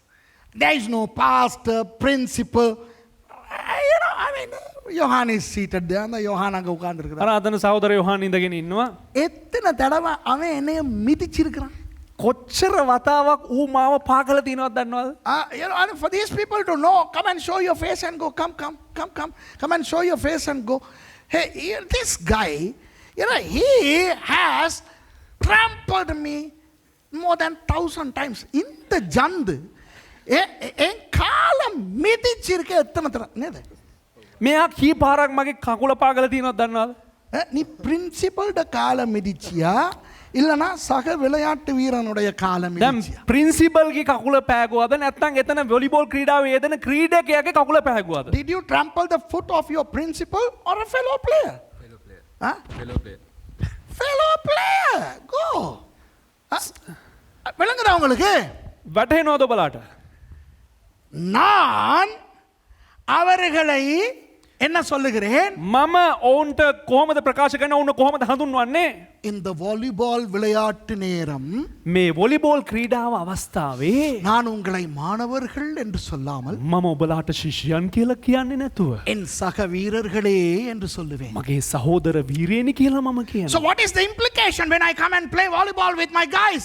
The implication is for the next couple of hours I will not address you as my students, but as my fellow players. And that's how we play. This guy smashed onto my face and I broke my very expensive glass not too long ago. You remember? இந்த இவன் அடிச்ச ஸ்பைக்ல என் கண்ணாடியே உடைஞ்சிக்கிட்டு போச்சு. ஞாபகம் இருக்கா? ඉතින් මේ ළඟදී මේ මෙතන ඉන්න මූ මගට ගහපු ස්පයික් එකෙන් මගේ කණ්ණාඩි දෙකම කඩලා ගියා. இந்த கேமராவுக்கு பின்னுக்கு இருக்கிற மிகேல் මේ කැමරාවට පිටිපස්සේ ඉන්න මිකෙල් இந்த முள்ளன் கையால என் தலையை அடிச்சு මේ වැලමිටෙන් මගේ ඔළුවට ගහලා என் தலை பொடச்சி මගේ ඔළුව ඉදිමිලා நான் எத்தனை நாள் கஷ்டப்பட்டேன். மிகேல் என்ன ஒளிஞ்சிக்கிட்டு இருக்கிற கேமராவுக்கு பின்னால? මම දවස් කීයක් මේ අමාරු වුණාද මොනවද කැමරාවට ඇංගිල කරන්නේ கேமராவே இப்படி இப்படி போகுது. කැමරාව මෙහෙම යනවා. This Miguel guy behind the camera, don't edit that, right? I want that. You know, they need to know that this fellow is real. You know, he attacked me with the, remember? Okay. நான் என்ன சொல்ல வருகிறேன்? මම මොකද්ද කියන්නේ? நான் அவர்களோடு விளையாடும் பொழுது මම උන් එක සෙල්ලම් කරනකොට நான் அவர்களை மாணவர்கள் என்று பார்ப்பதில்லை. මම උන් ශිෂ්‍යයන් කියලා බලන්නේ. When I play with them, I don't treat them as my students. We are all together in this. We are all fellow players. நாம் எல்லாருமே ஒன்றாக விளையாடுகிறோம். අපි සියලු දෙනාම ක්‍රීඩා කරන්නව ක්‍රීඩකයන් පමණයි මේ අවස්ථාවේදී. அதுபோல ඒ වගේ இயேசுவானவர் சொல்லுகிறார் சீஷர்களை பார்த்து யோவான் 15:15 යේසුස් වහන්සේ ගෝලයන් බල්ලා කියනවා යොහාන් 15 වෙනි පරිච්ඡේදයේ 15 වෙනි පදය நான் இனி உங்களை ஊழியக்காரர்கள் என்று அழைக்காமல் මම ආයේ නුඹලාට සේවකයෝ කියලා කැඳවන්නේ නැතුව நண்பர்கள் என்று அழைக்கிறேன். යහළුවෝ කියලා මම කැඳවන්න. So Jesus is saying in that same token in John 15:15, hey, I am not going to call you my servants anymore. I am going to call you my friends. உடனே நாங்க என்ன செய்யறது? එකපාරටම අපි මොනවද කරන්නේ? ஹலோ இயேசு, மச்சான் எப்படி மச்சான் இருக்கிற? හලෝ යේසු කොහොමද මචං ඉන්නේ? முடியுமா? පුළුවන්ද? Hey Jesus, how are you man? Can you do that?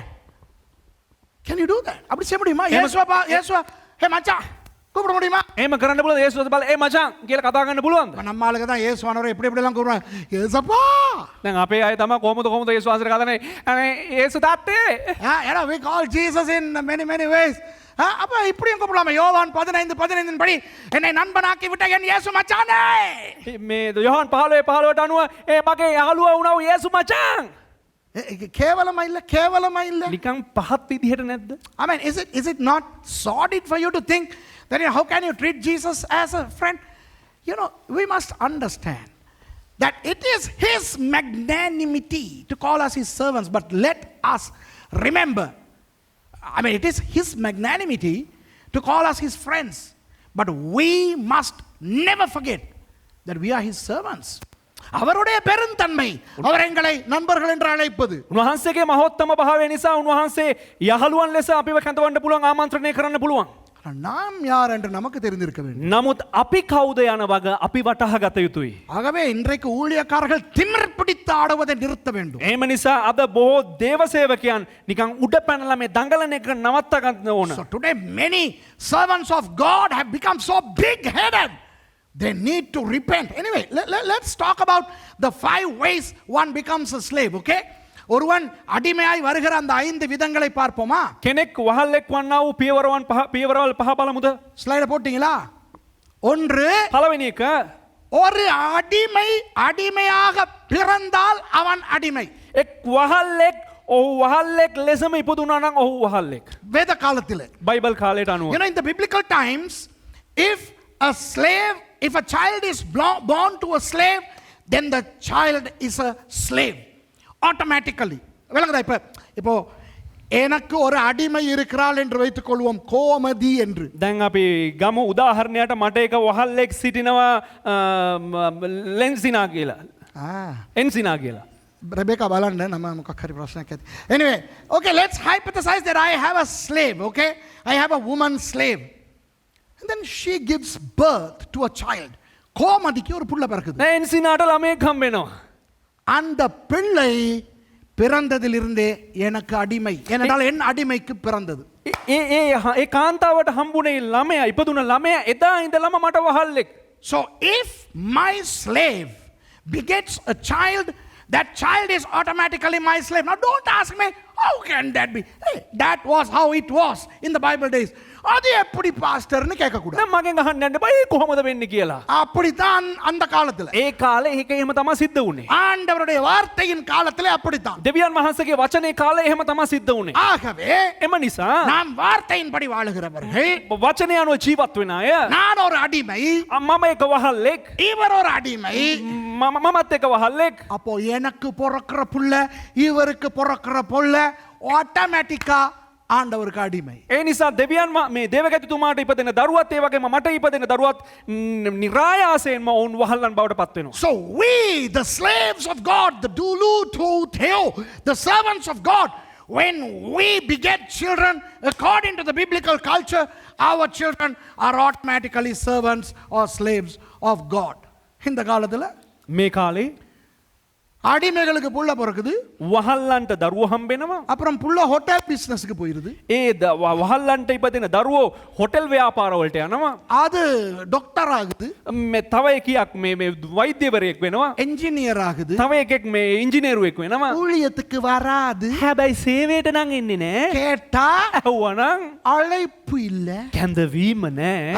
அழைச்சா வரும். කැඳ වව්වනම් එන්නම්. யோ, ඔයි ஊழியக்காரர்களே, ஊழியக்காரிகளே கேளுங்கள். සේවකයනි සේවිකාවනි අහන්න. உங்களை ஊழியக்காரர்கள் என்று அழைத்துக் கொண்டால் ඔබට සේවකයා සේවිකාව කියලා ඔබට කැඳවීමක් තිබෙනවා නම් உங்களுக்கு பிறந்த பிள்ளை ஊழியக்கார பிள்ளை, அவ்வளவுதான். ඔබට ඉපදෙන්නා වූ දරුවා අනිවාර්යයෙන්ම සේවකයෙක්. Today many slaves of God, servants of God, you know the Greek rendering is dulu to theo. Okay, if you know Greek, I know many people who watch my program, you know Greek, so you know what I'm talking about, right? Their children are not slaves. They are doctors, lawyers, and whatnot. Why? Oh, he or she needs to be called. They need to come to God. No. If a slave begets a child, that child is automatically a slave. அது ஒன்று. இரண்டாவது, දෙවනි කාරණාව அந்த காலத்தில் அடிமைகளை விலை கொடுத்து வாங்கினார்கள். ඒ කාලේ වහල්ලන් මිලදී ගන්නවා. You know, in those days they purchased slaves. Remember when Hosea's wife left him?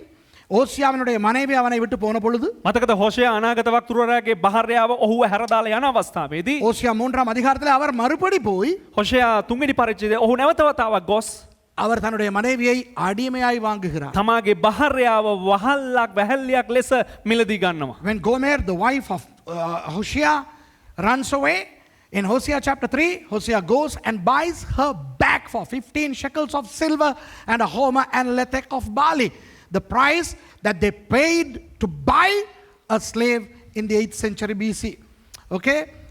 15 வெள்ளிக்காசுக்கும் රිදිකාසි 15කටත් 1.5 கலன் வாட்கோதுமைக்கும் මේ යව ගෝමේර එකහමාරකටත් இருக்கட்டா ஹோமேர், கோமேர் කියන්නේ ගෑණිගේ නම. හොමේර් යව හොමේර් එකහමාරකටත් கோமேரை அவர் விலை கொடுத்து வாங்கினார். ගෝමේර්ව මිලදී ගන්නවා. Homer, Gomer, you know? Yes. Right. Okay. Gomer, Gani, Homer, money. money. Okay. එතකොට அப்போ அடிமைகளை விலை கொடுத்து வாங்கினார்கள். වහල්ලන්ව මිලදී ගත්තා. இயேசுவானவர் தனது விலையேற பெற்ற இரத்தத்தை சிந்தி நம்மை வாங்கி இருக்கின்றார். යේසුස් වහන්සේ උන්වහන්සේගේ උතුම් වූ රුධිරයම මේ පරිත්‍යාග කරලා අපිව වහල්ලන් ලෙස මිලදී ගත්තා. Jesus paid the precious price of his blood to buy us and we are slaves in that right also.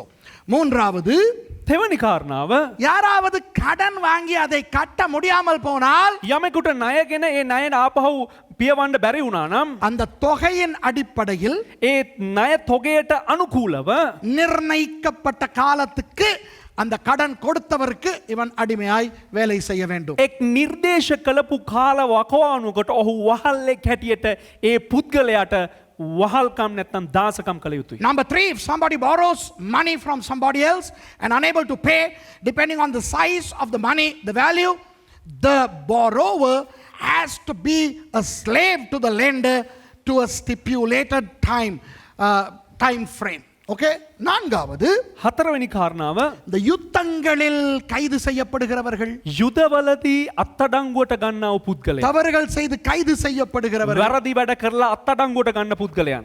அவர்கள் சில நேரம் அடிமைகளாய் பயன்படுத்தப்படுவார்கள். සමහරක් අවස්ථාවලදී ඔවුන්ව වහල්ලන් ලෙස භාවිතා කරනවා. Slaves sometimes are war spoils, part of the war spoils. You know, if a defeated nation gets caught to the conquerors, then they are treated as slaves.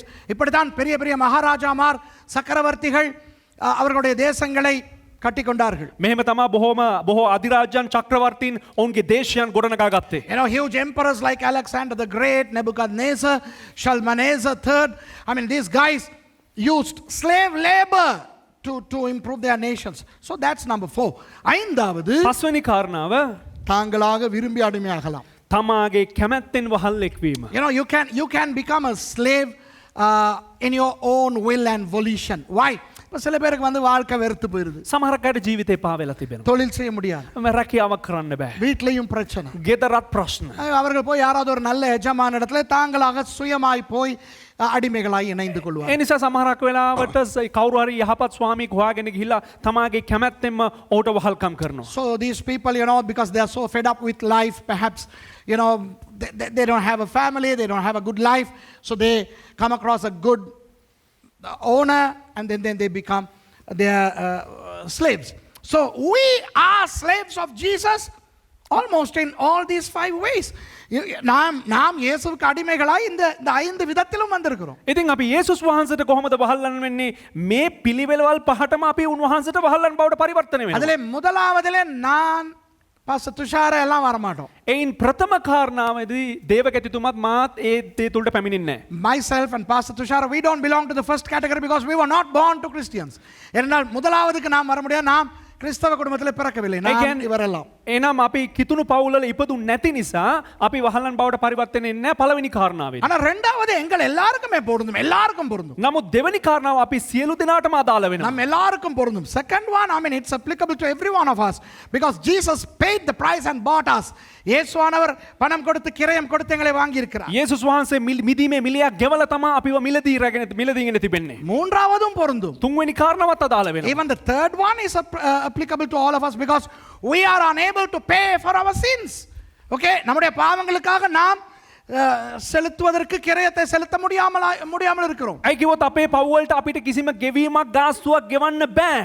பாவத்தின் சம்பளம் மரணம். පාපේ කුලිය නම් මරණය. The wages of sin is death and we are unable to pay that debt, so we are enslaved or we are slaves to he who died that Thanatos death.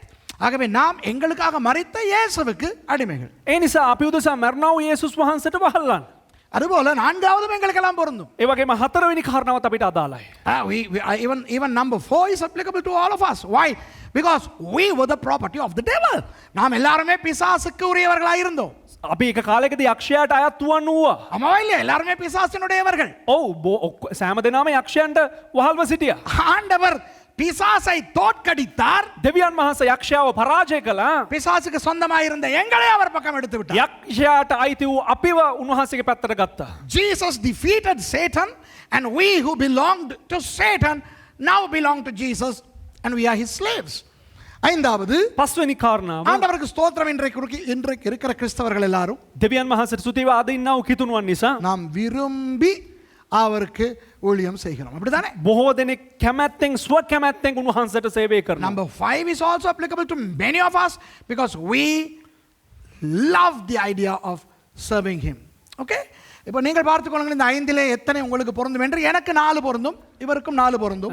දැන් ඔබලා බලා ගන්න මේ කාරණා පහෙන් කී කාරණාවකට ඔබලා අදාළයිද කියලා. Now you just check and see how many of these 5 are applicable to you. For me and for Pastor Tushara, 4 are okay. Right? But whatever it is, we are slaves of Jesus. நாம் இயேசுவுக்கு அடிமைகள். අපි යේසුස් වහන්සේට වහල්ලන්. அதை மனதில் வைத்துக் கொள்வோம். ඒක මනසේ තබා ගත යුතුයි. இப்போ இயேசுவுக்கு நாம் அடிமைகள் என்றால், දැන් යේසුස් වහන්සේට අපි වහල්ලන් නම්, அவருக்கு ஊழியக்காரர்கள் என்றால், උන්වහන්සේට දාසයන් නම්, அது ஒரு பெருமையான விஷயம். ඒ ඊට වැදගත් කාරණාවක්. ආඩම්බරයට පාත්‍ර වූ කාරණාවක්. You know, to be a slave of Christ is actually an element of pride. You know, he is a good master. Remember, there was a slave called Eliezer to Abraham.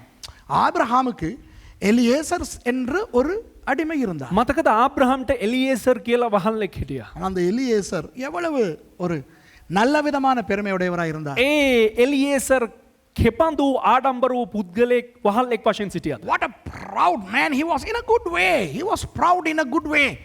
அவர் ஒரு நல்ல விதமான பெருமையிலே இருந்தார். ඔහු යහපත් වූ ආඩම්බරකමකින් සිටියේ. ஆனா இன்றைக்கு நிறைய கர்த்தருடைய ஊழியக்காரர்களுக்கு නමුත් අද බොහෝ දෙවියන් වහන්සේගේ දාසයන්ට ஒரு நல்ல விதமான பெருமை அல்ல ஒரு கெட்ட விதமான பெருமை இருக்கிறது. යහපත් ආඩම්බරයක් කරන්න අයහපත් ආඩම්බරයක් තමයි තිබෙන්නේ. You know, today's slaves of Jesus, servants of Jesus, many of them do not have the right kind of pride, but a very negative one, a very dangerous, a bad one. இன்றைக்கு நான் பார்க்கிற கிறிஸ்தவத்திலே අද අපි බලන්නා වූ මම දකින්නා වූ ක්‍රිස්තියානි කාරකම තුල ஊழியக்காரர்களை பெருமை வாட்டுகிறது. දේව සේවකයන් උඩඟුකමට හසු වී තිබෙනවා. You know, in today's Christian world, what I see is the wrong kind of pride. You know, from our Bible college days, our principal, Dr. Colton Vikramaratne, taught us something very precious. எங்களுடைய வேதாகம கல்லூரி காலம் 80களிலே இருந்து මට මතකයි අපගේ Bible විද්‍යාලයේ කාලේ 80 ගණන් වල எங்களுடைய அதிபர் பாஸ்டர் கோல்டன் விக்ரமரத்ன எங்களுக்கு கற்றுக் கொடுத்தார். අපේ විදුහල්පතිවරයා ඩොක්ටර් කෝල්ටන් වික්‍රමරත්න අපිට ඉගැන්නුවා. ஊசி ஏற்றுவது போல எங்களுக்கு ஏற்றினார். හරියට එන්නතක් අපිට ශරීරයට ඇතුළත් කරන්න වගේ ඇතුළත් කරා. 3 காரியங்களை குறித்து கவனமாயிரு என்று. කාරණා 3ක් පිළිබඳව තමා ප්‍රවේශම් විය යුතු යන්න. He injected this to us. He said, be careful of money, women and ego. பணம், මුදල්, பெண், කාන්තාව, பெருமை. උඩඟුකම. இந்த 3 காரியங்களை குறித்து கவனமாயிரு என்று சொன்னார். මේ කාරණා 3න් ප්‍රවේශම් වෙන්න කිව්වා. அந்த நேரத்தில் எங்களுக்கு புரியவில்லை. ඒ වෙලාවේදී අපිට වැටහුන්නේ. We did not realize at that time, but throughout my ministry I am seeing this. These are the 3 reasons that many people are falling today. Many men of God are falling today. எத்தனையோ பெரிய பெரிய ஊழியக்காரர்கள் விழுந்து போகிற 3 காரியங்கள் இந்த 3 காரியங்களா இருக்கின்றது என்று என்னுடைய 34 வருட ஊழிய வாழ்க்கையில நான் பார்த்தேன். ඉතින් මගේ සේවා ජීවිතය අවුරුදු 34 පුරාවට මම අත්දැක දෙයක් තමයි මේ කාරණා 3 කරුණු කොටගෙන මහා පරිණත වූ දේවදාසයන් පවා වැටි යන්නා වූ අවස්ථාවන්. இந்த பாடத்துக்கு அந்த பணமும் பெண்ணும் பொருந்தாது விட்டு விடுவோம்.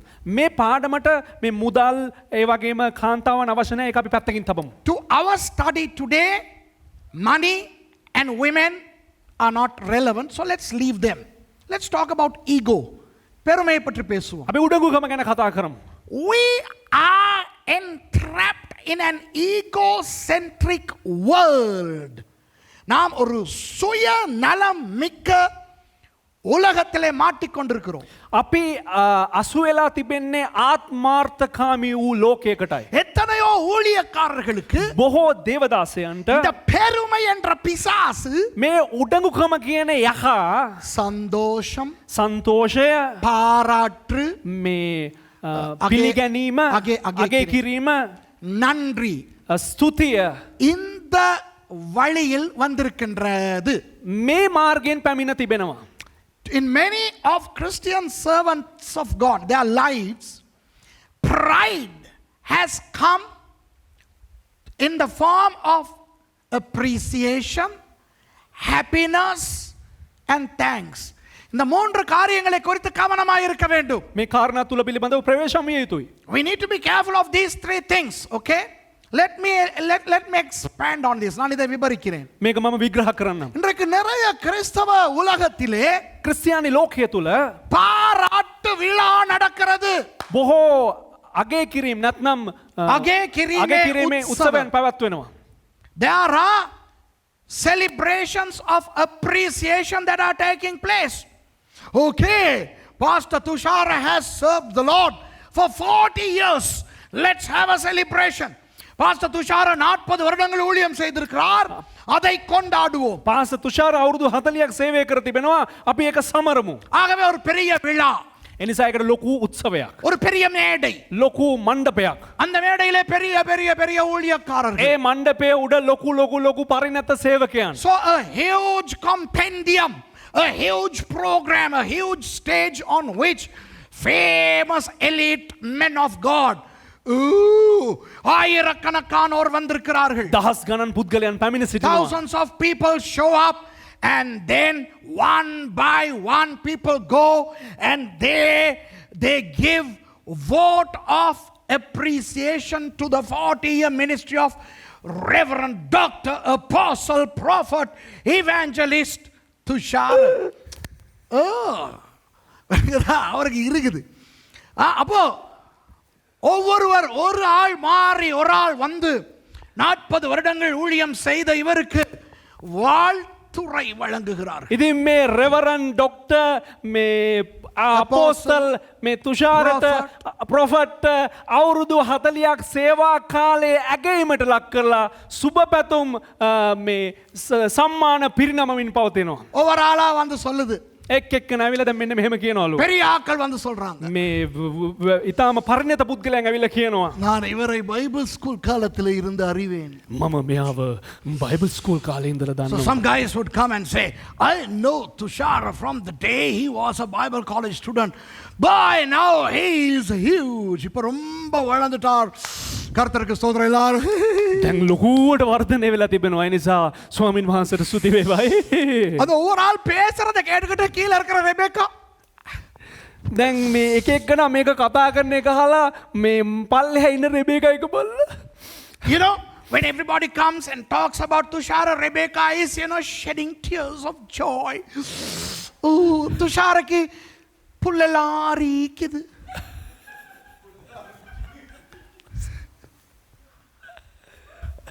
අර අපේ මර්සි කියනවා වගේ මෙයාගේ ඇඟේ කොණ්ඩේ හිට ගන්නවා.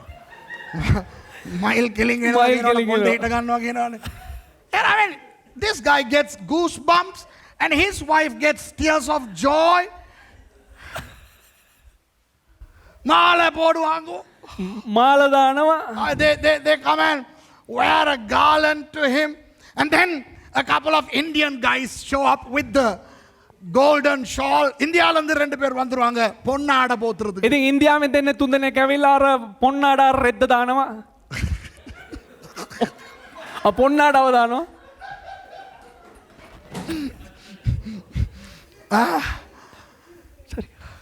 හරි ඉතින් මොනවා කරන්නද?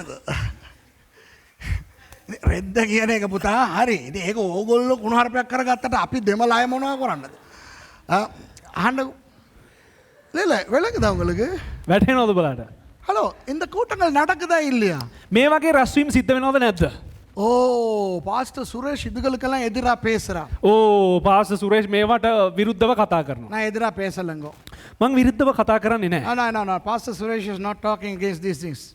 இப்போ நான் 34 வருஷம் ஊழியம் செஞ்சிட்டேன். මං අවුරුදු 34ක් මම සේවය කරලා හමාරයි.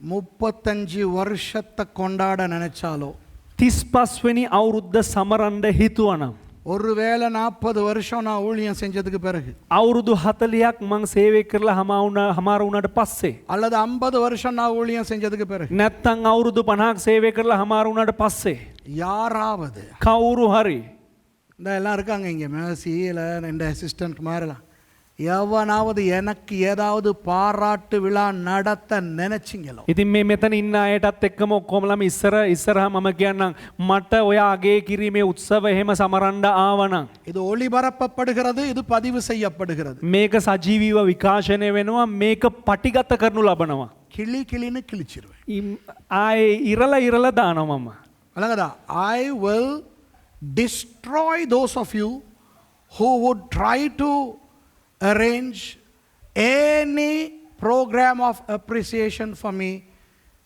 for 35 years of ministry or 40 years of ministry or 50 years of ministry. Okay, do you know why? ஏன் தெரியுமா? ඇයි දන්නවද? இந்த இடத்துல வாசனம் சொல்லுகிறது මේ වචනේ මේ ස්ථානයේ සඳහන් වෙනවා இந்த ஊழியக்காரன் அதுக்கு நான் பிறகு வரேன் ஊழியக்காரன் ஊழியம் செய்த பிறகு எஜமான் நன்றி சொல்லுவாரோ දේව සේවකයන් සේවය කරාට පස්සේ ස්වාමියා ස්තුති කරනවලු කරනවද? So in verse 10 Jesus implies would the master go and thank him? No. So I am telling you, நான் உங்களுக்கு சொல்லுகிறேன், මම ඔබලට කියන්නම්. ஊழியக்காரர்களுக்கு பாராட்டு விழா நடத்துவது, සේවකයන්ට අගේ කිරීමේ උත්සව පැවැත්වීම. நீங்கள் நடத்துகிறவர்கள் நடத்துங்கள், මේ පවත්වන අය පවත්වන්න. ஆனால் அதில் எனக்கு உடன்பாடில்லை. அவ்வளவுதான். නමුත් මට ඒ දේවල්වලට කිසිම සම්බන්ධයක් නැහැ. එච්චර තමයි. If you want to have your celebrations, go ahead. ஆனா என்னை இன்வைட் பண்ணாதீங்க. ඔබලට ඕන නම් ඔබලගේ අගේ කිරීමේවා තියාගන්න. හැබැයි මට ඒවට කැඳවීම දෙන්න එපා, ඉන්වයිට් කරන්න එපා. யாருடைய பாராட்டு விழாவுக்கும் என்னை கூப்பிடாதீர்கள். කිසිම කෙනෙක්ගේ අගේ කිරීමේ ඔය උත්සවයකට මාව නම් කැඳවන්න එපා. என்னையும் பாராட்டாதீர்கள். මාවත් එහෙම අගේ කරන්න එපා. என்னை யாருமே பாராட்டாதீர்கள். කිසිම කෙනෙක් මාව අගේ කරන්න අවශ්‍ය නැහැ. அப்படி ஏதாவது செய்யணும்னா එහෙම මොනවා හරි කරන්න ඕන නම් என்கிட்ட நிறைய நொட்டை இருக்கு, அந்த நொட்டையை தேடி என்னைய திட்டுங்க. මගේ ගොඩාක් වැරදි තියෙනවා. ඒ ඔක්කොම හොයලා මට බනින්න. Don't ever appreciate me. Don't appreciate me. I'm not appreciable. If you want to say something to me, just find a loophole and scold me. That's all I want. Don't appreciate me. Why? Because I am a dulu to you. நான் தேவனுடைய ஊழியக்காரன். எனக்கு பாராட்டு வரக்கூடாது. ඇයි කිව්වොත් මම දෙවියන් වහන්සේගේ සේවකයෙක්. ඒ නිසා මට අගේ කිරීම අවශ්‍ය නැහැ. ஆனால் என்னுடைய எஜமான் எப்படிப்பட்டவர் தெரியுமா? නමුත් මගේ ස්වාමියා කොහොමද දන්නවද? But praise God, do you know what kind of a master I have? When I go to heaven, he is going to say, well done my good and faithful servant, come over. நான் பரலோகத்துக்கு போகும்போது அவர் சொல்லுவார், මම ස්වර්ගයට යනකොට උන්වහන්සේ කියනවා உத்தமம் உள்ள உண்மை உள்ள ஊழியக்காரன் வாடா உள்ள. அது போதும். උත්තම වූ අවංක වූ දාසයා එන්න මාත් එක්ක කියලා. இந்த பூமியில எவனும் எவளும் எந்த ஒரு நிறுவனமும் எனக்கு பாராட்டு விழா கொடுக்க கூடாது. ඉතින් මේ ලෝකේ කිසිම කෙනෙක් කිසිම පුද්ගලයක් තැනැත්තියක් කිසිම සංවිධානයක් මට අගේ කිරීම උත්සව මේ දේවල් හදන්න අවශ්‍ය නැහැ. I don't want anybody, any organization to give any word of appreciation to me over the phone, email, WhatsApp, program. No. பாராட்டு. இரண்டாவது என்ன தெரியுமா? நன்றி. අගේ කිරීම. දැන් දෙවනුව ස්තුතිය. The second demon is thanks. You know, I mean, people love to receive thanks. நன்றி எதிர்பார்க்கறாங்க. බොහෝ දෙනෙක් මේ ස්තුතිය බලාපොරොත්තු වෙනවා. ஊழியம் செய்ததுக்காக நன்றி. මේ සේවය කරපු නිසා ස්තුතියක් බලාපොරොත්තු எங்க වෙනවා. சர்ச்சுக்கு நீங்க வந்து பிரசங்கம் செய்ததுக்காக நன்றி. ඔබ අපේ සභාවට ඇවිල්ලා දේශනා කරපු නිසා ස්තුතියි. Thank you for accepting our invitation. Thank you for coming. Thank you for preaching. Thank you for teaching. இங்க வந்து பிரசங்கம் பண்ணதுக்காக நன்றி. මෙහි ඇවිල්ලා දේශනා කරපු නිසා ස්තුතියි. எனக்கு எத்தனை பேர் சொல்றாங்க, මට බොහෝ දෙනෙක් කියනවා உன்னத பாட்டு பிரசங்கத்தை போட்டதுக்காக நன்றி. සලමොන්ගේ ගීතිකාව ඔබ පටිගත කරලා දාපු නිසා ස්තුතියි කියලා. வெளிப்படுத்தல் கற்றுக் கொடுக்கிறதுக்காக நன்றி. එලිදරව් පොත උගන්වපු නිසා ස්තුතියි කියලා. Many people are sending me messages saying thank you Pastor Suresh for teaching the Song of Songs, teaching Bible synopsis.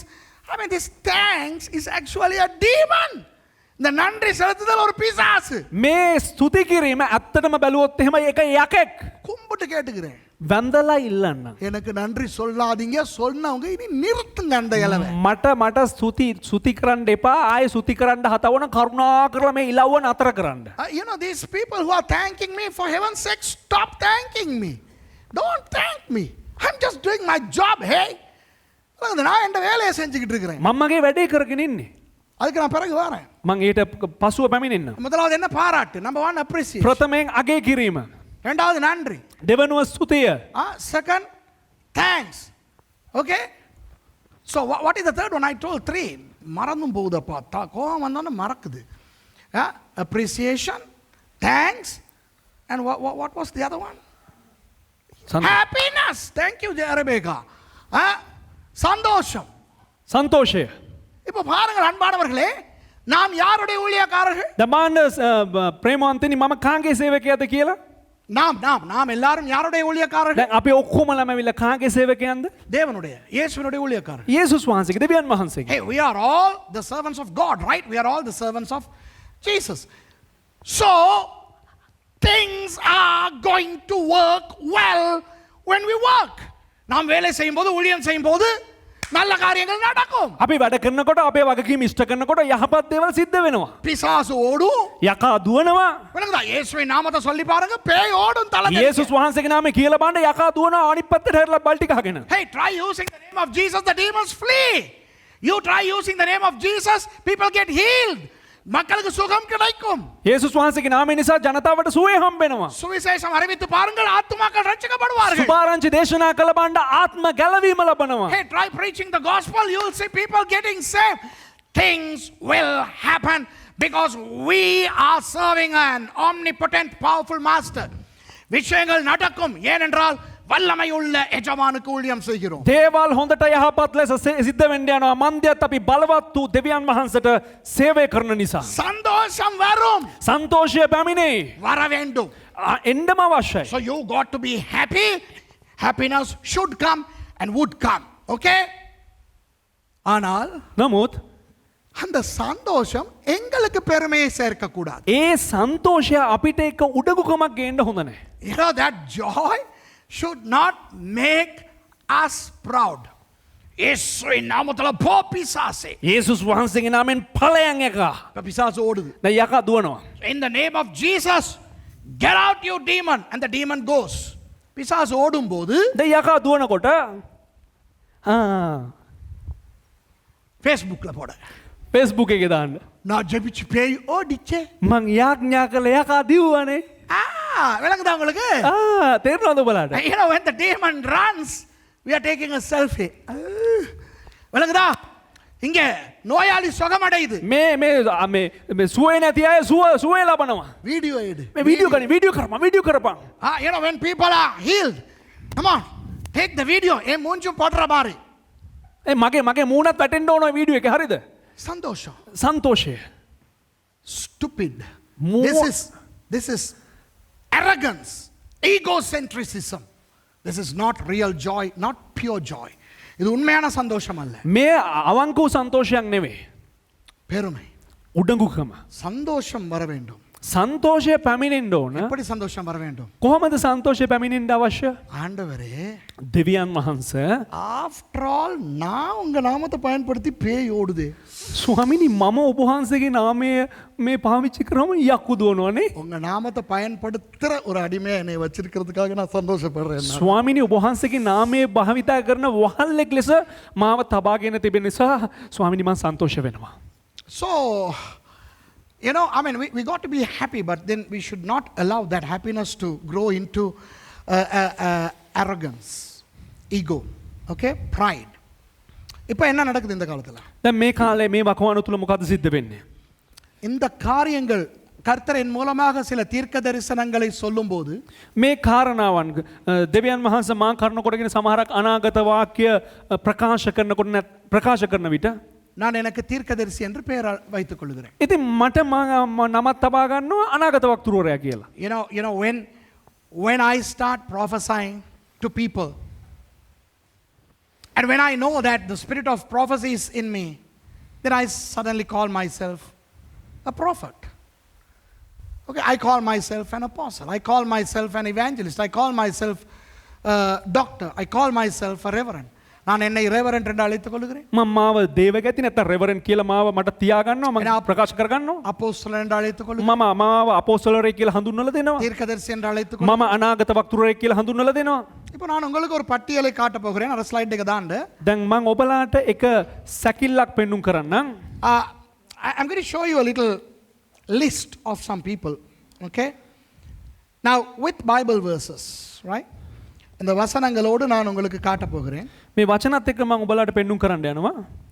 வேதத்திலே බයිබලේ பெரிய பெரிய ஆட்களாய் இருந்தவர்கள் ලොකු විශාල පරිණත පුද්ගලයන් වුණා වූ අය தங்களை எப்படி அழைத்துக் கொண்டார்கள் என்று. තමාව කෙසේද හඳුන්වා ගත්තේ යන්න පිළිබඳව. How some great people of God in the Bible called themselves, addressed themselves. I'm going to show. I think everybody has time because of curfew, so don't worry, okay? எல்லாருக்கும் இந்த ஊரடங்கு சட்டனால நேரம் இருக்கு, ஆகவே அவசரப்படாதீங்க. මේ හැම දිනකටම වෙලාව තිබෙනවා ඇඳිරි නීතිය නිසා. ඒ නිසා කිසිම කෙනෙක් හදිස්සි වෙන්න එපා. முக்கியமான ஒரு பகுதிக்கு வந்திருக்கோம். වැදගත්ම කොටසට දැන් පැමිණ තිබෙනවා. இன்றைக்கு கிறிஸ்தவ உலகத்துல எப்படி இருக்கிறோம்?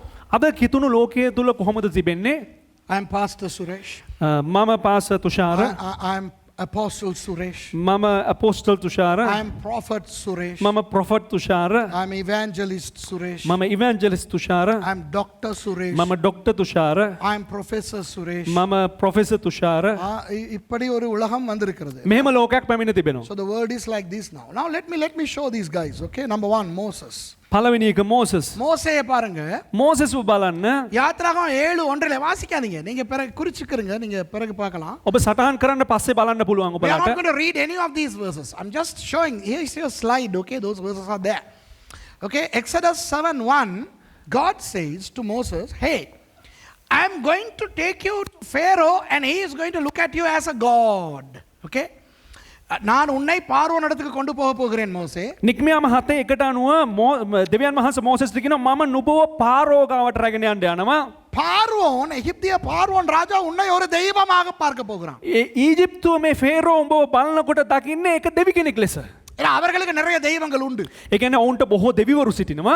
நீ செய்ய போகிற காரியங்களை பார்த்தால் ඒ නිසා නුඹ කරන දේවල් පුදුම දේවල් ඔවුන් බලන විට அவன் நினைக்க போகிறான் நீயும் ஒரு தெய்வம் என்று. ඒ පාරොත් හිතන්න යනවා නුඹත් එක දෙවි කෙනෙක් කියලා. So you know the Egyptians have a lot of gods. They are a polytheistic religious people, polytheistic people. So he is going to think that you are also a god. So you are going to be a god to Pharaoh. நீ ஒரு தெய்வமாக இருப்பாய் பார்வோனுக்கு. නුඹ දෙවි කෙනෙක් වගේ ඉඳී ෆේරෝට. ஆண்டவரே சொல்றார். දෙවියන් වහන්සේම කියනවා. இந்த காலத்துல நம்ம யாருக்காவது ஆண்டவர் அப்படி சொல்லிட்டா නමුත් බැරි වෙලා හරි මේ කාලේ දෙවියන් වහන්සේ කාට හරි කිව්වා නම් அவர் விசிட்டிங் கார்டுல தனியா காட்னு போட்டுக்கிறார். I'm God Suresh. Hello, I'm God Suresh. මගේ දෙයනේ ඔහු මේ දාගන්න යන ඔහුගේ කාඩ් එකේ විසිටින් කාඩ් එකනේ හලෝ මම මේ ගෝඩ් Thushara. I'm God Tushara. I'm God Suresh. You're God Tushara. Wow, Yeah. what a wonderful gods we are. விளங்குதா? நான் வந்து தெய்வம் சுரேஷ் பேசுறேன். ඒ කියන්නේ මම මේ දේව තුෂාර කතා කරන්නේ. ஐயோ நீங்க உங்களுக்கு தெய்வங்கிறீங்க. நான் அல்ல, இயேசுவே எனக்கு சொன்னார். ඒ මම නෙවෙයි කියන්නේ. ඒ කියන්නේ යේසුස් වහන්සේම මට කිව්වා. அவரே சொன்னார் நீ பார்வோனுக்கு தெய்வமாய் இருப்பாய். උන්වහන්සේම කිව්වා නුඹ පාරොන්ට මේ දෙවියන් වශයෙන් සිටිනවා කියලා. அந்த மோசேயை பற்றி ஆண்டவர் சொல்லுகிறார். ඒ මෝසස් ගැන දෙවියන් වහන්සේ කියනවා இவனை போல ஒரு தீர்க்கதரிசி இல்லவே இல்லை என்று. මොහු වගේ අනාගත වක්තෘරෙකා එන්න යන්නෙම නැහැ කියලා. God himself testifies about Moses saying there is not a guy like Moses, a prophet like Moses. But how does Moses call himself? හැබැයි Servant of God. ஆனால் மோசே தன்னை எப்படி அழைத்துக் கொள்கிறார்? හැබැයි මෝසස් තමාව කෙසේද හඳුන්වාද දුන්නේ? தேவனுடைய ஊழியக்காரர். දෙවියන් වහන්සේගේ දාසයා. அவரை பற்றி வெளிப்படுத்தல் 15:3 என்ன சொல்கிறது புதிய ஏற்பாட்டிலே? මෝසස් ගැන අලුත් කිව්සුමේ එලිදරව් පොතේ 15 වෙනි පරිච්ඡේදයේ 3 වෙනි පදය මොකක්ද කියන්නේ? தேவனுடைய ஊழியக்காரனாகிய மோசே. දෙවියන් වහන්සේගේ දාසයා වූ Moses. Of Moses, the great prophet and a god to Pharaoh, Revelation 15:3 says a servant of God. Wow. Throughout the Old Testament I see this Hebrew expression. முழு பழைய ஏற்பாட்டிலும் මුළු පරණ කිව්සුම තුලම Eved Yahweh அல்லது Eved Elohim, அதாவது கர்த்தரின் அல்லது தேவனின் ஊழியக்காரனாகிய மோசே. එවෙබ් යාහවේ නැත්නම් මේ දෙවියන් වහන්සේගේ දාසයා වූ මෝසස්.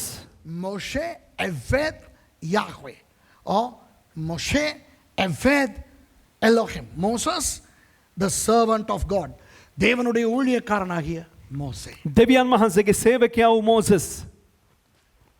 எனக்கு எத்தனை பட்டங்கள் வேண்டுமானாலும் இருக்கட்டும். මට ඕනම තනතුරක් පදවියක් තිබෙන්න පුළුවන්. நான் என்ன எவ்வளவு பெரிய கொம்பனாய் இருக்கட்டும். මම කොච්චර මේ ඔළුවේ ඉදමුණ මට අං ආපු එකෙක් වෙන්නත් පුළුවන්. நான் தேவனுக்கு அடிமை, தேவனுக்கு ஊழியக்காரன் என்ற மனப்பாங்கு தான் ஒவ்வொருவருக்கும் இருக்க வேண்டும். නමුත් අපි සෑම දිනාටම තිබිය යුතු සිතුවිල්ලක් වන්නේ මම දෙවියන් වහන්සේට වහල්ලෙක් යන්නයි. It doesn't matter how many degrees you have, how qualified you are, and how huge of a servant of God you are. You are a servant or a slave of God. Elia, එලියා கர்மேல் மலைக்கு வருகிறார். කර්මෙල් කන්දට පැමිණෙනවා. 1 ராஜாக்கள் 18ஆம் அதிகாரத்திலே. එක රාජාලි වෙලිය 18 වෙනි පරිච්ඡේදයේ. In 1 Kings chapter 18 he comes to Mount Carmel. Come on, to destroy the prophets of Jezebel. யெசபேலினுடைய தீர்க்கதரிசிகளை அழிக்க வருகிறார். යෙසබෙල්ගේ අනාගත වක්තෘන්ව ඝාතනය කරන්න පැමිණෙනවා. 36வது வசனம் சொல்லுகிறது, 36 වෙනි පදේ කියනවා கர்த்தருடைய ஊழியக்காரனாகிய எலியா. ස්වාමින් වහන්සේගේ දාසයා වූ එලියා. Verse 36 says, the servant of God Elijah. யோனாவை பற்றி உங்களுக்கு தெரியும். යෝනා ගැන ඔබට දන්නවා. You all know about Jonah who went to Nineveh. He was in the northern kingdom and he was an official prophet of who? 2 Kings 14:25 says he was a servant of God. யோனா நினிவேக்கு போனார், உங்களுக்கு தெரியும். යෝනා නිනිවේට ගිය වගේ ඔබ දන්නවා. அவர் வடக்கு ராஜ்யத்தில் இருந்தார். උතුරු රාජ්‍යයේ ඔහු වාසය කළා. அவரை குறித்து 2 ராஜாக்கள் 14:25 சொல்லுகிறது. ඔහු පිළිබඳව දෙක රාජාවලියේ 14 වෙනි පරිච්ඡේදයේ 25 වෙනි පදයේ ප්‍රකාශයක් දෙනවා. கர்த்தருடைய ஊழியக்காரனாகிய யோனா. ස්වාමින් වහන්සේගේ දාසයා වූ යෝනා. தாவீது ராஜா. දාවිත් රජතුමා. Hey, David was a king. David Oh, okay. And the Bible says in Psalms 89 verse 20 that he was a servant of God. 89ஆம் சங்கீதம் 20வது வசனம் சொல்லுகிறது, தாவீது கர்த்தருடைய ஊழியக்காரன். ගීතාවලිය 89 20 කියනවා දාවිත් යනු ස්වාමින් වහන්සේගේ දාසයාය. ஏசாயா எவ்வளவு பெரிய தீர்க்கதரிசி. යෙසායා කෙතරම් ලොකු අනාගත වක්තෘවරයෙක්ද?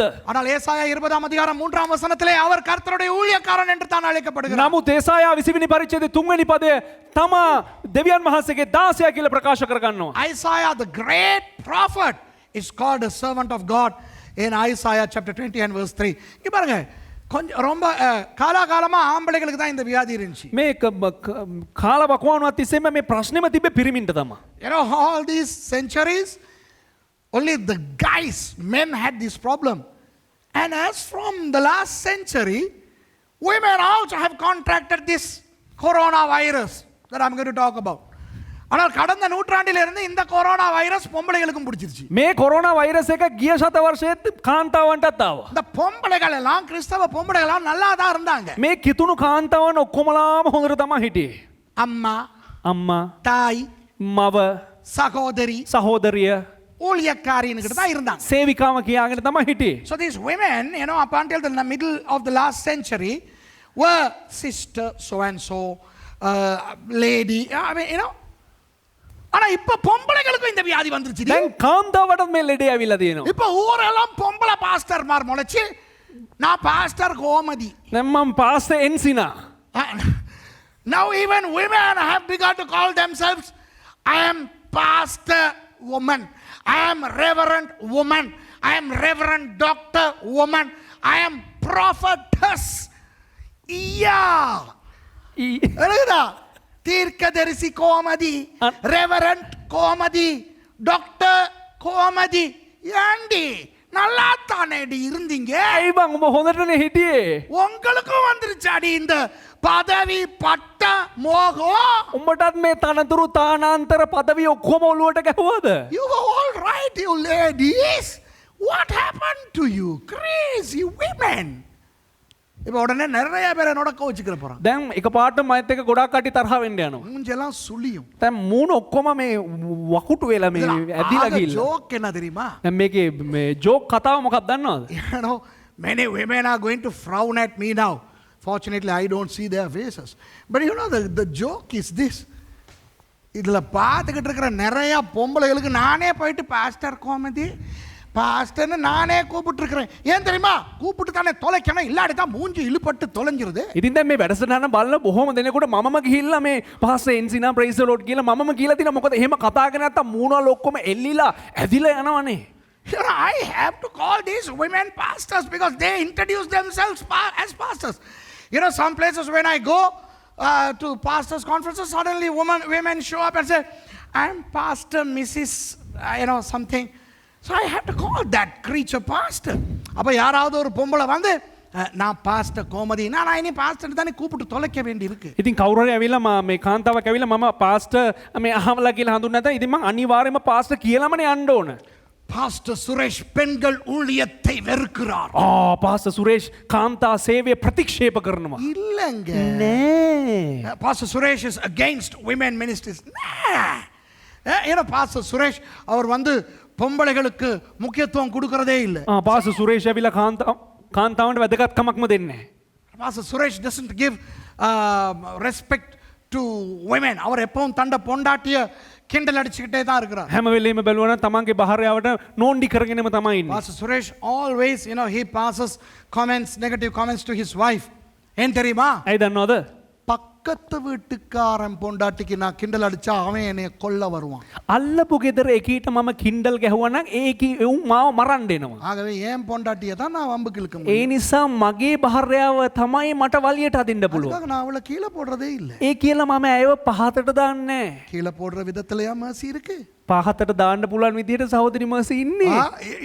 I mean, I don't humiliate mercy, but yes, I crack jokes, I make fun. That's fun. Hello, பெண்களே, කාන්තාවනි உங்களை நான் மதிக்கிறேன். ඔබලාව මම ගරුත්වයෙන් සලකනවා. Ladies, I respect you, I honor you. You are great ministers, some of you. சகோதரிகள், நீங்கள் சில பேர் பயங்கர ஊழியக்காரிகள். බොහෝ සහෝදරයන් බලවත් දේවදාසියන්. அருமையாக ஊழியம் செய்கிறீர்கள். ඉතා අලංකාරව සේවය කරන අය. சில இடங்களிலே ஆண்களை விட நன்றாய் ஊழியம் செய்கிறீர்கள். සමහරක් ස්ථානවල පිරිමින්ට වඩා ඉතා යහපත් ලෙස දේව සේවය නියැලෙනවා. In some places, some of you ladies are serving the Lord much more fervently and ardently than men. Hats off to you. உங்களை நான் கௌரவிக்கிறேன். ඔබලාට මම ගෞරවය ප්‍රණාමය පුද කරනවා. ஆனா நான் இங்கே என்ன சொல்ல வருகிறேன் என்றால், නමුත් මෙම ස්ථානයේ මම මොකද්ද ප්‍රකාශ කරන්න කිව්වොත් சாமுவேலின் அம்மா அன்னாளே සාමුවෙල්ගේ මව වන හන්නා 1 சாமுவேல் 1:11 එක සාමුවෙල් පළවෙනි පරිච්ඡේදයේ 11 වෙනි පදේ தன்னை கைம்பெண் அல்லது தேவனுடைய ஊழியக்காரி வேலைக்காரி என்று தான் சொல்லுகிறார். තමාව ප්‍රකාශයට පත් කරන්නේ දෙවියන් වහන්සේගේ සේවිකාවක් හැටියට. Why I'm talking about women is Samuel's mother Hannah calls herself the handmaid of God or the servant of God in 1 Samuel chapter 1 verse 11. அன்னாளை விட இங்கே யாரும் பெரிய அக்கா இல்லை தானே? ඉතින් මම හිතනවා මෙතන මේ හන්නට වැඩිය කිසිම ලොකු අක්ක කෙනෙක් නැතුව ඇති කියලා. I don't think you, my dear lady, are greater than Hannah. Or for that matter, greater than Mary, the mother of Jesus.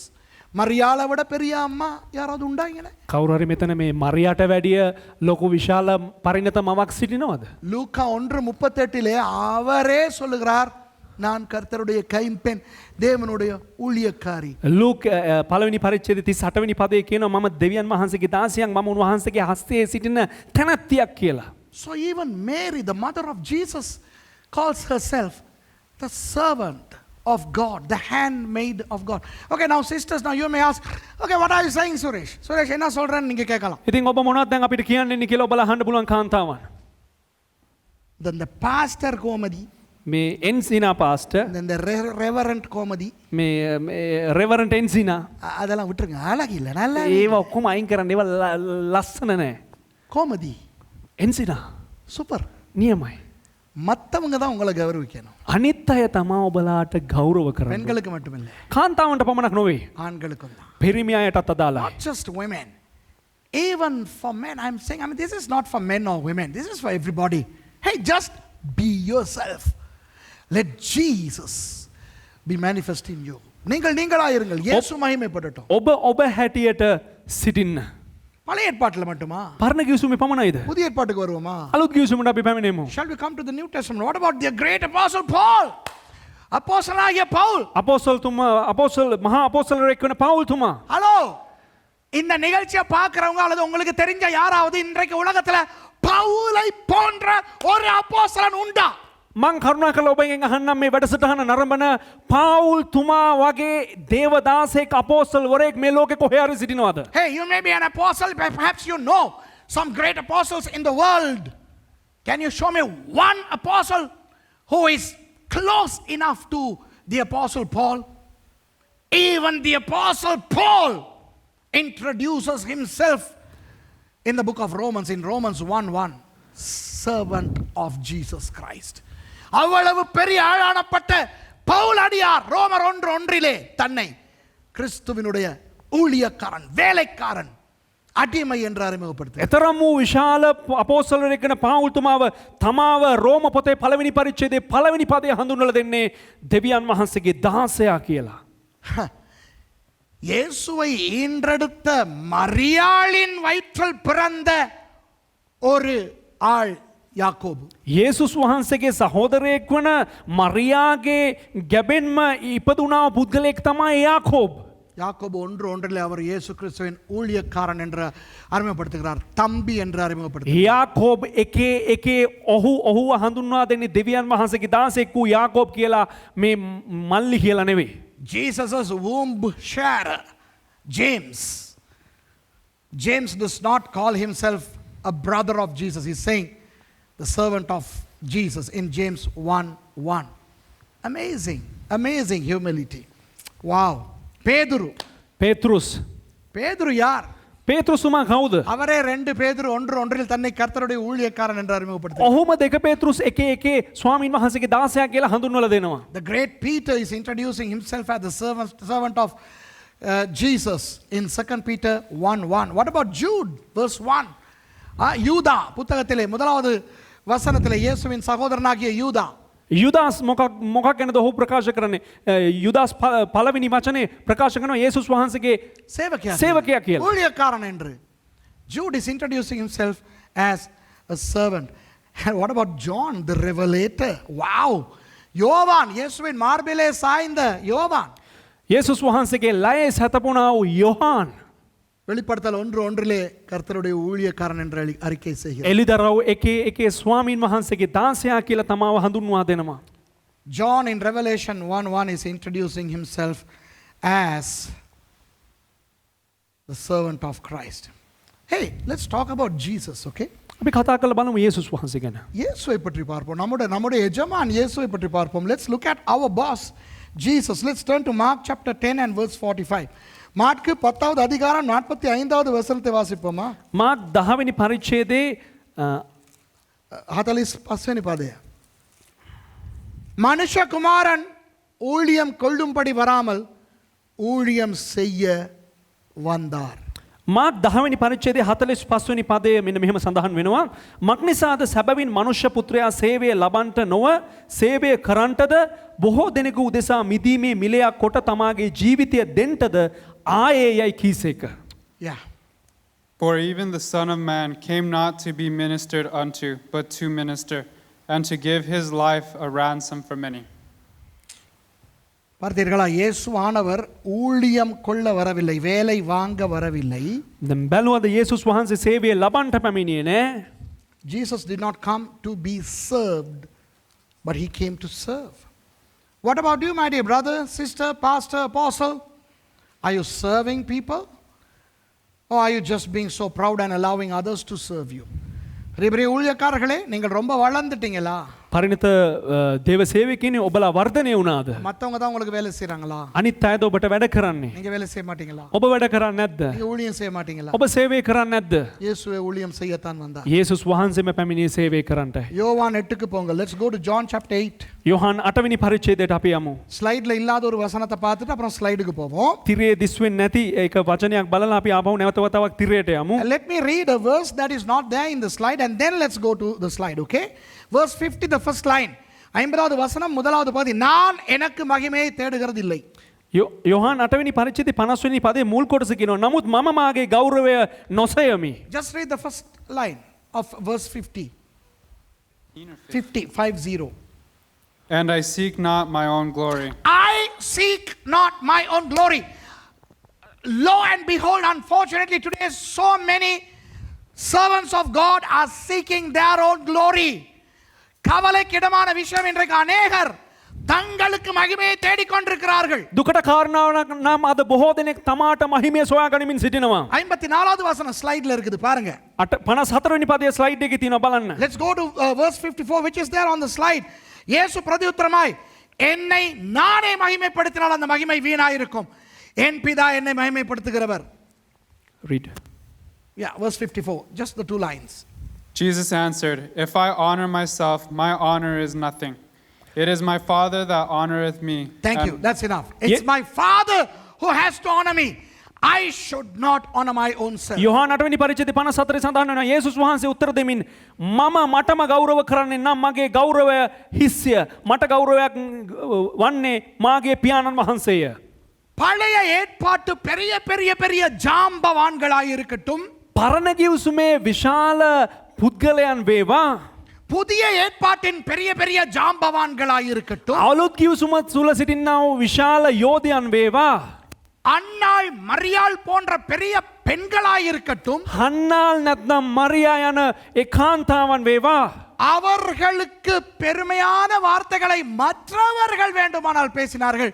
இவர்களோ தங்களை ஒரு நாளும் மகிமைப்படுத்திக் கொள்ளவில்லை. ඔවුන් උදෙසා අනික් අය ආඩම්බර වදන් දෙපළුවා ඇරෙන්ට ඔවුන් තමා ගැන කිසිම දෙයක් ඒ වගේ දොඩවගත්තේ නැහැ. May it be Old Testament great people in the Old Testament, or the great people in the New Testament, or great women like Hannah in the Old Testament and Mary in the New. They never sought their own glory, albeit the fact that others glorified them. They always identified themselves as servants of God in the slave sense. தேவனுடைய அடிமைகள் என்று அவர்கள் தங்களை நினைத்துக் கொண்டிருந்தார்கள். ඔවුන් නිරතුරුවම තමාව හිතාගත්තේ හඳුන්වා දුන්නේ දෙවියන් වහන්සේගේ වහල්ලන් ලෙසයි. மற்றவர்கள் உங்களை எப்படி வேண்டுமானாலும் பாராட்டட்டும், අනිත් අය ඔබලාව ඕනම ආකාරයෙන් අගය කරන්න පුළුවන්. மயங்க வேண்டாம். නමුත් ඒ පිළිබඳව ඔබ මත්වෙන්නවත් මත් වෙන්න එපා. අනිත් අයගේ ප්‍රශංසාවට ඔබ මත් වෙන්න එපා. Let others praise you. You don't become intoxicated with the praises of others. Okay? மற்றவர்கள் உங்களுக்கு நன்றி செலுத்தட்டும். අනිත් අය ඔබට ස්තුති කියපුදෙන්. அதனால் நீங்கள் போதைக்குள்ளாகாதீர்கள். නමුත් ඔබලා ඒට එයින් මතින් පත් වෙන්න එපා. Let people thank you, but you don't become boost up with their thanks. And let not your joy become your pride. உங்களுடைய சந்தோஷம் பெருமையாய் மாற இடம் கொடுக்காதீர்கள். ඔබේ සන්තෝෂය උඩඟුකමක් ලෙසට මාරු වෙන්න ඉඩ තබන්න එපා. நான் அந்த நம்முடைய வசனத்துக்கு போவோம். இப்போ දැන් අපි අපේ වචනයට යමු. ஸ்லைட் 4 நீங்க போடணும் இப்ப திரும்ப. அப்போ යන්න පළවෙනි අර ස්ලයිඩ් එකට. ஓகே? 7வது வசனம். 7 වෙනි පදය ලූක් 17 වෙනි පරිච්ඡේදයේ. We are going to retrospect these 4 verses. Verse 7. அன்பானவர்களே, ප්‍රේමවන්තයනි, நாம் கஷ்டப்பட்டு மாய்ந்து ஆண்டவருக்கு ஊழியம் செய்ய வேண்டும். අපි මැරිලා ඉතා මහන්සියෙන් අපි දෙවියන් වහන්සේට සේවය කළ යුතුයි. We have to serve the Lord. It's okay. We have to serve the Lord no matter what. எவ்வளவு நாம் களைத்து போயிருந்தாலும், කෙතරම් අපිට මහන්සිය තිබුණත්, ஆண்டவர் இன்னொரு பொறுப்பை நமக்கு கொடுக்கும் பொழுது, දෙවියන් වහන්සේ තවත් වගකීමක් අපිට ලබා දෙන අවස්ථාවේදී முகம் சுளிக்காமல் செய்பவன் தான் உண்மையான ஊழியக்காரன். මුහුණ හකුලවා ගන්න නැති පුද්ගලයා තමා නියම දාසයා. இதைத்தான் செய்வேன், அதை செய்ய மாட்டேன், இப்படி தெரிவு செய்து ஊழியம் செய்பவன் அல்ல. මේක තමා කරන්න ඕන, මම අරක කරන්නේ නැහැ කියලා එහෙම තෝරගෙන සේවය කරන්නේ නැහැ දාසයා. A real slave of God does not pick and choose, but is willing to do anything, anytime for Jesus. 8வது வசனம். 8 වෙනි පදය. அவன் எவ்வளவு களைப்பா இருந்தாலும், ඔහුට කෙතරම් ඔහු මහන්සියෙන් සිටියත්, அவனுடைய எஜமானனுடைய நன்மையை தான் அவன் பார்ப்பான். ඔහු නිරතුරුවම ඔහු උත්සුක වන එකම දේ තමාගේ ස්වාමියාගේ කාරණාව පිළිබඳවයි. According to verse 8, it doesn't matter how weary and exhausted the servant may be, he will look for the betterment of his master and not his own self. அடுத்தது 9வது வசனம். 9 වෙනි පදය. ஆண்டவர் சொல்லுகிற எதை வேண்டுமானாலும் அவன் செய்வான். දෙවියන් වහන්සේ කියන ඕනම දෙයක් ඔහු කරනවා. நன்றி எதிர்பார்க்க மாட்டான். ඔහු ස්තුතිය බලාපොරොත්තු වෙන්නේ He will නැහැ. do anything to his master and he will not expect thanks. Let's go to verse 10. இப்போ 10வது வசனத்துக்கு போவோம். 10 වෙනි පදය. வாசிப்போம் மறுபடி. කියවමු නැවත වතාවක්. We are going to read verse 10 in Luke chapter 17 again. Okay? இதுதான் முக்கியமான வசனம். මේ තමයි වැදගත්ම වචනය වන්නේ. Okay, this is the most important verse, Luke chapter 17 and verse 10. அப்படியே நீங்களும் உங்களுக்கு கட்டளையிடப்பட்ட யாவற்றையும் செய்த பின்பு நாங்கள் அப்பிரயோஜனமான ஊழியக்காரர், செய்ய வேண்டிய கடமையை மாத்திரம் செய்தோம் என்று சொல்லுங்கள் என்றார். 10 වෙනි පදය ලූක් 17 වෙනි පරිච්ඡේදයේ එසේම නුබලාට අනකල සියල්ල කළ පසු අපි නිෂ්ප්‍රයෝජන දාසයෝය අප විසින් කටයුතුව තිබුණු දේ කළමුයයි කියන්නයි කීසේක. So likewise ye, when ye shall have done all those things which are commanded of you, say, we are unprofitable servants. We have done that which is our duty to do. Pastor Suresh, Suresh, நீங்க உன்னத பாட்டு எங்களுக்கு படிச்சு கொடுக்குறீங்க. ඔබ සලමුන්ගේ ගීතිකාව අපිට උගන්වලා දෙනවා.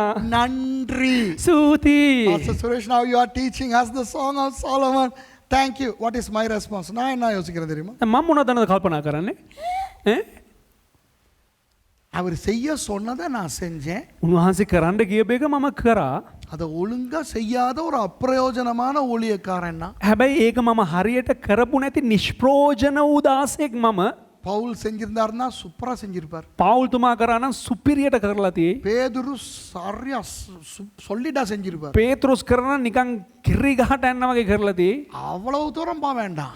එච්චර එපා. பாஸ்டர் கோல்டனுக்கு கொடுத்திருந்தா அப்பா பாஸ்- நெருப்பு மாதிரி பேசியிருப்பார். පාස්ට කෝල්ටන්ට කතා කරලා තිබ්බනම් ඕක කරන්න කියලා ගින්දර වගේ කතා කරලා තියෙයි. I'm thinking, what? Thanking me for what? I mean, I just did what my boss told me to do. And I mean, if Paul did that, he would have done a better job. If Peter did it, it would have been better. If Pastor Colton did it, it would have been much more powerful. எத்தனையோ பேர் நல்ல நல்ல doctor Ravi Zacharias செய்திருந்தார்னா imagine if Dr. Ravi Zacharias did what I did on the Song of Solomon. Oh, that would have been flabbergasting. அருமையா இருந்திருக்கும். Doctor රවි සැකරායම මේ දේ කරලා තිබ්බනම් මගේ දෙයියනේ මාර හොඳට කරලා තියෙයි. ஆண்டவர் ஏனோ தெரியல இந்த சுதுவும் போல பாபுக்கு சொல்லி செஞ்சுக்கிட்டு இருக்கிறார். දෙවියන් වහන්සේ ඇයි කියලා දන්නේ නැහැ මේ සුදුහුම්පුල බාබුට කියලා කරගෙන ඉන්නවා. ஏதோ சொன்னாரு උන්වහන්සේ කිව්වා செஞ்சுக்கிட்டு இருக்கிறேன். මම ඒ වගේ වැඩ කරගෙන ඉන්නවා. அதுக்கு யாரும் நன்றி சொல்ல தேவையில்லை. ඒකට කිසිම කෙනෙක් මට ස්තුති කරන්න අවශ්‍ය නැහැ. You know, God chose சுதுவும் போல Babu to do that. And nobody has to thank me. That's my job. அது என் வேலை. ඒ මගේ කාර්යය. அது விளங்குதா? වැටහෙනවද? இப்ப பிரசங்கம் பண்றேனே. දැන් දේශනා කරනවානේ. நல்லாவா பிரசங்கம் பண்றேன்? හොඳට දේශනා කරන්නේ. நீங்க நினைச்சீங்க நான் யாராவது நான் நல்லா பிரசங்கம் பண்றேன்னு? ඔබ කවුරු හරි හිතුවනම් මම හොඳට දේශනා කරනවා කියලා. அது உங்க பிரச்சனை. ඒක ඔබේ ප්‍රශ්නයක්. If any of you think that I am preaching good, that's your problem. According to me, I am preaching very bad. என்ன பொறுத்த வரைக்கும் நான் அப்பிரயோஜனமான ஊழியக்காரன், நான் ஒழுங்கா பிரசங்கமே பண்றேன் இல்ல. මගේ බල්මට මගේ දැක්මට මම නිෂ්ප්‍රෝජන වූ දේශකයෙක්. செய்ய வேண்டிய கடமையை ஏதோ செஞ்சுக்கிட்டு இருக்கிறேன். කරන්න ඕන වගකීම ඔය නිකම් මොකද්ද වගේ කරගෙන ඉන්නවා. Just doing my job. I'm just doing my job. Hello, விளங்குதா? වැටහෙනවද බලට? நல்லா டிரான்ஸ்லேட் பண்றீங்களா நீங்க? இல்ல. இல்ல. அப்ப ஏன் பண்றீங்க? පොරපුනාල සේරි. செஞ்சு தொலைக்கணும். හොඳට ප්‍රවර්තන කරනවද මෙයා? නෑ. ඒ කරන්නේ. කරන්න ඕන. Is he translating good? No. Why is he doing that? Well, that's his job. Are you reading the Bible perfect? Nah. That's your job. What about our video team? What about all எங்கட அந்த வீடியோக்காரங்க எல்லாம் சூப்பரா செய்றீங்களா? இல்ல. சொல்லு. මේ අපේ video කරන අය අනිත් සේවයන් කරන අය කරනවද හරියට? නෑ. කිසිම කෙනෙක් අපි හරියට කරන්නේ නෑ. நாம் அனைவரும் யார்? අපි සෑම දෙනාම කවුද? லூக்கா 17:10 படி ලූක් 17 වෙනි පරිච්ඡේදයේ 10 වෙනි පදයට අනුකූලව அப்பிரயோஜனமான ஊழியக்காரர். නිෂ්ප්‍රෝජන වූ දාසයන්. According to Luke 17:10, who are we? What's the verse? What's the word there? Useless or what? I like to know what word is there. What is the word? What sort of a servant are we? Unprofitable servants. Unprofitable servant. Suresh எங்க இருந்து எடுக்கிறான் தெரியுமா? මේ සුරේෂ්ව කොහෙන් දන්නවද ගන්නෙ? பைபிள்ல இருந்து. බයිබලේ ඉඳලා. இயேசு சொல்லி கொடுக்கிறார் எனக்கு. යේසුස් වහන්සේ කියලා ஹலோ, දෙනවා. இயேசு எங்களுக்கு சொல்லி கொடுக்கிறார். பாஸ்டர், පාස්ටර්, அப்போஸ்தல், අපෝස්තල් වරුනි, ரெவரண்ட், දේවගති වරුනි, டாக்டர், වෛද්‍ය වරුනි, பிஷப், බිෂොප්ස්ලාට, ஆர்ச் பிஷப், ආක් බිෂොප්ස්ලාට, archbishop, apostle, doctor Subramani. கேட்டுக்கோ. පෙරේරටත් කතා කරනවා අහන්න. Hey, you archbishop, cardinal, prophet, evangelist, this is what your boss and my boss is saying. We are unprofitable servants. நாங்கள் அப்பிரயோஜனமான ஊழியக்காரர். අපි කවුද කියලා උන්වහන්සේ කියනවා අපි වනාහි නිෂ්ප්‍රෝජන දාසයෝය. செய்ய வேண்டிய கடமையை மாத்திரம் செய்தோம். නමුත් කරන්න ඕන වගකීම පමණක් ඉෂ්ට කරමින් සිටිනවා. Doing what we are supposed to do. That's all. That's the real servant. இவன் தான் உண்மையான ஊழியக்காரர். මොහු තමා සැබෑ වූ දාසයා. உங்கள் நடை, ඔබේ හසිරීම, உடை, ඔබේ ඇඳුම්, பாவனை, ඒ වගේම ඔබේ භාවය, பேச்சு, ප්‍රකාශ, எல்லாவற்றிலும் தாழ்மை இருக்க வேண்டும். සියලු දෙයක් තුළම යටහත්කම අන්තර්ගත විය You යුතුයි. should have humility in the way you dress, in the way you talk, in the way you behave. Don't put on a show. Don't use profound lingo to show yourself super. உங்களை ஒரு பெரிய super பிரசங்கி மாதிரி காட்டிக்கிறதுக்கு பெரிய சொற்கள், பெரிய படிச்ச சொற்கள் பயன்படுத்தாது. නිකන් ඔබ මේ ඉගෙනගත්ත පුද්ගලයෙක් වගේ පෙන්නුම් කරන්න ඔය මේ නිකන් ඉගෙනගත්ත ඔය ලොකු ලොකු ඔය මේ වචන භාවිතා කරන්න ඕනේ නැහැ. உடுப்புல அந்த பெரிய தொப்பி போட்டுக்கிட்டு கம்பு வச்சுக்கிட்டு பிஷப் ඇඳුමුත් ඇවිල්ලා අර ලොකු මේ මොකද්ද ඔටුන්නක් වගේ ලොකු මේ තොප්පියක් තියාගෙන මේ ලොකු මේ ජිබ්බා වගේ මේ ඇඳුමක් දාගෙන මේ මේකකුත් අරගෙන මේ පොල්ලකුත් අරගෙන මේ බිෂොප්ලා wearing that huge cap and I'm just like a Christian pope. Some guys are like a Christian pope. கேட்டா பேராயர். සමහරක් අයගේ මේ பேராயர் எப்ப මට මල පැනලා ඉන්නේ. සමහරු පිස්සු කෙලිනවා ඔයි. වැඩකාර ඒසුස් කියනවා අපි නිෂ්ප්‍රයෝජන தேவதாசு தமிழ்ல சொல்லு. அப்பிரயோஜனமான ஊழியக்காரர்கள் வேதம் சொல்லுகிறது. நான் ரொம்ப கோபத்தில் பேசுறேன். You know, when I talk, these fellows are coming to my eyes. எனக்கு தெரியுது இந்த சில ஜந்துக்களை.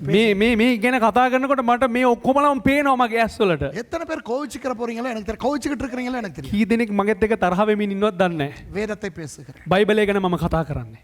நாம் எல்லாருமே தேவனுடைய ஊழியக்காரர். අපි සියලු දෙනාම දෙවියන් වහන්සේගේ දාසයන්. We are all servants of God. அந்த අන්තිම ස්ලයිඩ් එක දාන්න. யோவான் 12:26 என்ன சொல்லுகிறது? යොහන් 12 වෙනි පරිච්ඡේදය 26 වෙනි පදේ මොනවද read කියන්නේ? it. John chapter 12 verse 26 says, if anybody serves me, him will my Father honor. எனக்கு யாராவது ஊழியம் செய்தார் යමෙක් මාහට සේවය කරයි නම් என் பிதா அவனை கனம் பண்ணுவார். මගේ පියාණන් වහන්සේ ඔහුට ගෞරවය ලබා දෙයි. அன்றைக்கு இதோடு முடிக்கிறேன் நான், சரியா? මේත් සමග මම හමාර කරන්නම්. எங்களுடைய அந்த FFCSL கான்ஃபரன்ஸ் நீர்கொழும்புல நடந்துச்சு. මීගමුවේ අපේ සම්මන්ත්‍රණයක් තිබුණා අපිට අයත් වුණා වූ අපේ සභාව සභාවය තුළ. මොකද කියන්නේ? මොකද ලංකා ස්වරීය ලංකා ස්වරීය සභා සංසදය. සංසදය. You know, in our Fellowship of Free Churches meeting was in Negombo, so we were all going. I was driving and I overtook wrong and the cops caught me.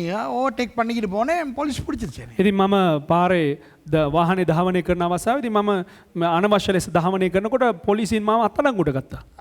අත්අඩංගුවට ගත්තේ නැහැ. මාව අල්ලගත්තා නවත්තලා. நான் இறங்கி போனேன். இறங்கி போனேன்னா போலீஸ்காரன் சொன்னா நீங்க ஏன் நிப்பாட்டணும்னு தெரியுமான்னு கேட்டான். ඉතින් මම බැහැලා ගියපු ගමන් පොලිස්කාරයා මගෙන් ඇහුවා ඇයි දන්නවද අපි නවත්තවුයි කියලා. So the cop asked me, do you know why I stopped? I said, come on, I broke the rule. I came on the other side. I am wrong. Give me a ticket.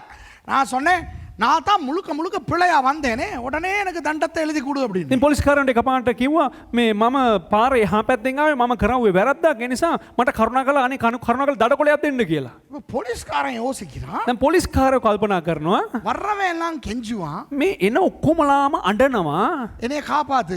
මම බේරගනින්. இவன் எனக்கு எழுத சொல்றானே, அவன் யோசிக்கிறான் எழுதான். මූ මට ලියලා දඩකොලයක් ලියලා දෙන්න කියනවා ලියන්න නැතුව වෙවුල කල්පනා කරනවා. அப்ப அந்த போலீஸ்காரன் என்கிட்ட கேக்குறாரு, நீங்க என்ன வேலை දැන් செய்றீங்க? පොලිස්කාරයා අහනවා දැන් ඔයාගේ රැකියාව මොකක්ද? So the cop asked me, the big guy asked me, what is your job? You know what I told? I said, I won't tell you my job. Why? Because I am ashamed for what I did versus what I am. I shouldn't be telling you what I am because I did something very bad. நான் சொன்னேன், මම කිව්වා என் தொழில் என்ன, நான் யாருன்னு உனக்கு சொல்ல மாட்டேன். මගේ රැකියාව මොකක්ද මම කවුද කියලා මම ඔයාලට කියන්න යන්නේ. என்ன வெக்கம். ඒ කියන්නේ කිව්වොත් වස ලැජ්ජාව. நான் செய்யற வேலையை செய்யறவன் இப்படி ஒரு தப்பு பண்ண கூடாது. ඉතින් මේ මම එහෙම කිව්වනම් ඇවිල්ලා මං වගේ පුද්ගලෙක් මේ වගේ වැරද්දක් කරන්න හොඳ නෑ. நீ எழுது. උඹ லியපන්. அவர் பயந்துட்டாரு போல, அவர் எழுதுறாரு இல்ல. එයා බය වෙලා එයා ලියන්නේ නෑ. Now the guy got paranoid, I think, and he must have thought this guy must have a big connection with some big politician. So he's not giving me the ticket. I said, you give me the ticket, I promise you, I will tell you after that who I am. நீ முதல்ல எனக்கு தண்டத்தை கொடு. කරුණාකරලා මට දඩකොලේ ඉස්සරලාම දෙන්න. நீ எழுதுனதுக்கு பிறகு நான் யாருன்னு சொல்றேன். ලිව්වට පස්සේ මම කියන්නම් මං කවුද කියලා. எல்லாம் எழுதுனதுக்கு பிறகு நான் சொன்னேன். දැන් ඔක්කොම ලිව්වට පස්සේ මම කිව්වා வெக்கப்படுறேன். මම ලැජ්ජා වෙනවා. நான் ஒரு ஊழியக்காரன். මම එක සේවකයෙක්. I told him, I am so ashamed to tell you that I am a Christian minister. I shouldn't have done what I did. You know, you came, right? Pastor Tushara came there, and he appreciated me, and he said, many pastors come, they get caught, and they try to show that they are pastors, and they want us to forgive them. அவர் சொன்ன ஒரு காரியம் என்னன்னா, ඔව් කියපු එක දෙයක් තමා நிறைய பாஸ்டர்ஸ் மாட்டிக்கிட்டா என்ன செய்யறாங்களா? බොහෝ පාස්ටර්ස්ලා අහුණා මොනවද කරන්නේ? நான் ஒரு பாஸ்டர், මම එක පාස්ටර් කෙනෙක්. அதனால எனக்கு எழுதாதங்கறான். ඒ නිසා මාව ලියන්න එපා කියලා කියනවා. வெக்கம் இல்லையா? ලැජ්ජාවක් නෙවෙයිද? நம்மள ஆண்டவர் ஊழியக்காரங்களா வச்சிருக்கிறது. දෙවියන් වහන්සේ අපි උන්වහන්සේගේ සේවකයෝ හැටියට තබා තිබෙනවා. சட்டத்துக்கு தப்புறதுக்கா? නීතිය පැහැර හරින්නද? Has God chosen us as servants of God to sort of escape from the law? Don't be so smart. Just be a slave of Jesus. பெருமையில ஆடாத. උඩඟුකමෙන් නටන්න එපා. பெருமையில துள்ளி திரியாதீங்க. උඩඟුකමෙන් උඩ පැනගෙන දුවන්න එපා. அவருடைய ஊழியக்காரர். උන්වහන්සේගේ සේවකයන්. அப்பிரயோஜனமுள்ள ஊழியக்காரர். නිෂ්ප්‍රයෝජන වූ දාසයන්. இந்த அப்பிரயோஜனமான ஊழியக்காரனுக்கு මේ නිෂ්ප්‍රයෝජන වූ සේවකයාට யாரும் பொன்னாட போத்த கூடாது. කවුරුත් ඔය පොන්නාඩා දාන්න ඕනේ. யாரும் தொப்பி போடக்கூடாது. කවුරුත් தொப்பි දාන්න ඕනෙත් නෑ. யாரும் பாராட்டக்கூடாது. කවුරුත් අගේ කරන්න ඕනෙත් නෑ. யாரும் நன்றி சொல்லக்கூடாது. කවුරුත් සූති කරන්න ඕනෙත් නෑ. ரெவரண்ட் டாக்டர் அப்போஸ்தல் இப்படியெல்லாம் என்னைய கூப்பிடக்கூடாது. රෙවරන් ඩොක්ටර් අපෝස්ටල් කියලා මට එහෙම කතා කරන්න ඕනේ நான் அப்பிரயோஜனமான ஊழியக்காரன். මම නිෂ්ප්‍රයෝජන වූ දාසයෙක්. நான் செய்கிற ஊழியத்தால் මම කරන සේවය නිසා ஆசீர்வதிக்கப்பட்டு ආශිර්වාද ලබලා அந்த ஊழியத்தின் சொந்தக்காரர் இயேசு, அவருக்கு மாத்திரம் மகிமையை கொடுங்கள் போதும். ඒ සේවයේ අයිතිකාරයා වූ යේසුස් වහන්සේට පමණක් මහිමය ලබා දෙන්න. Don't thank me, don't appreciate me, don't give anything to me. Just receive my service that I am serving you with, and give all glory to the boss, the Lord Jesus Christ. Shall we pray and close? நம்ம ஜெபம் பண்ணி முடிப்போம்.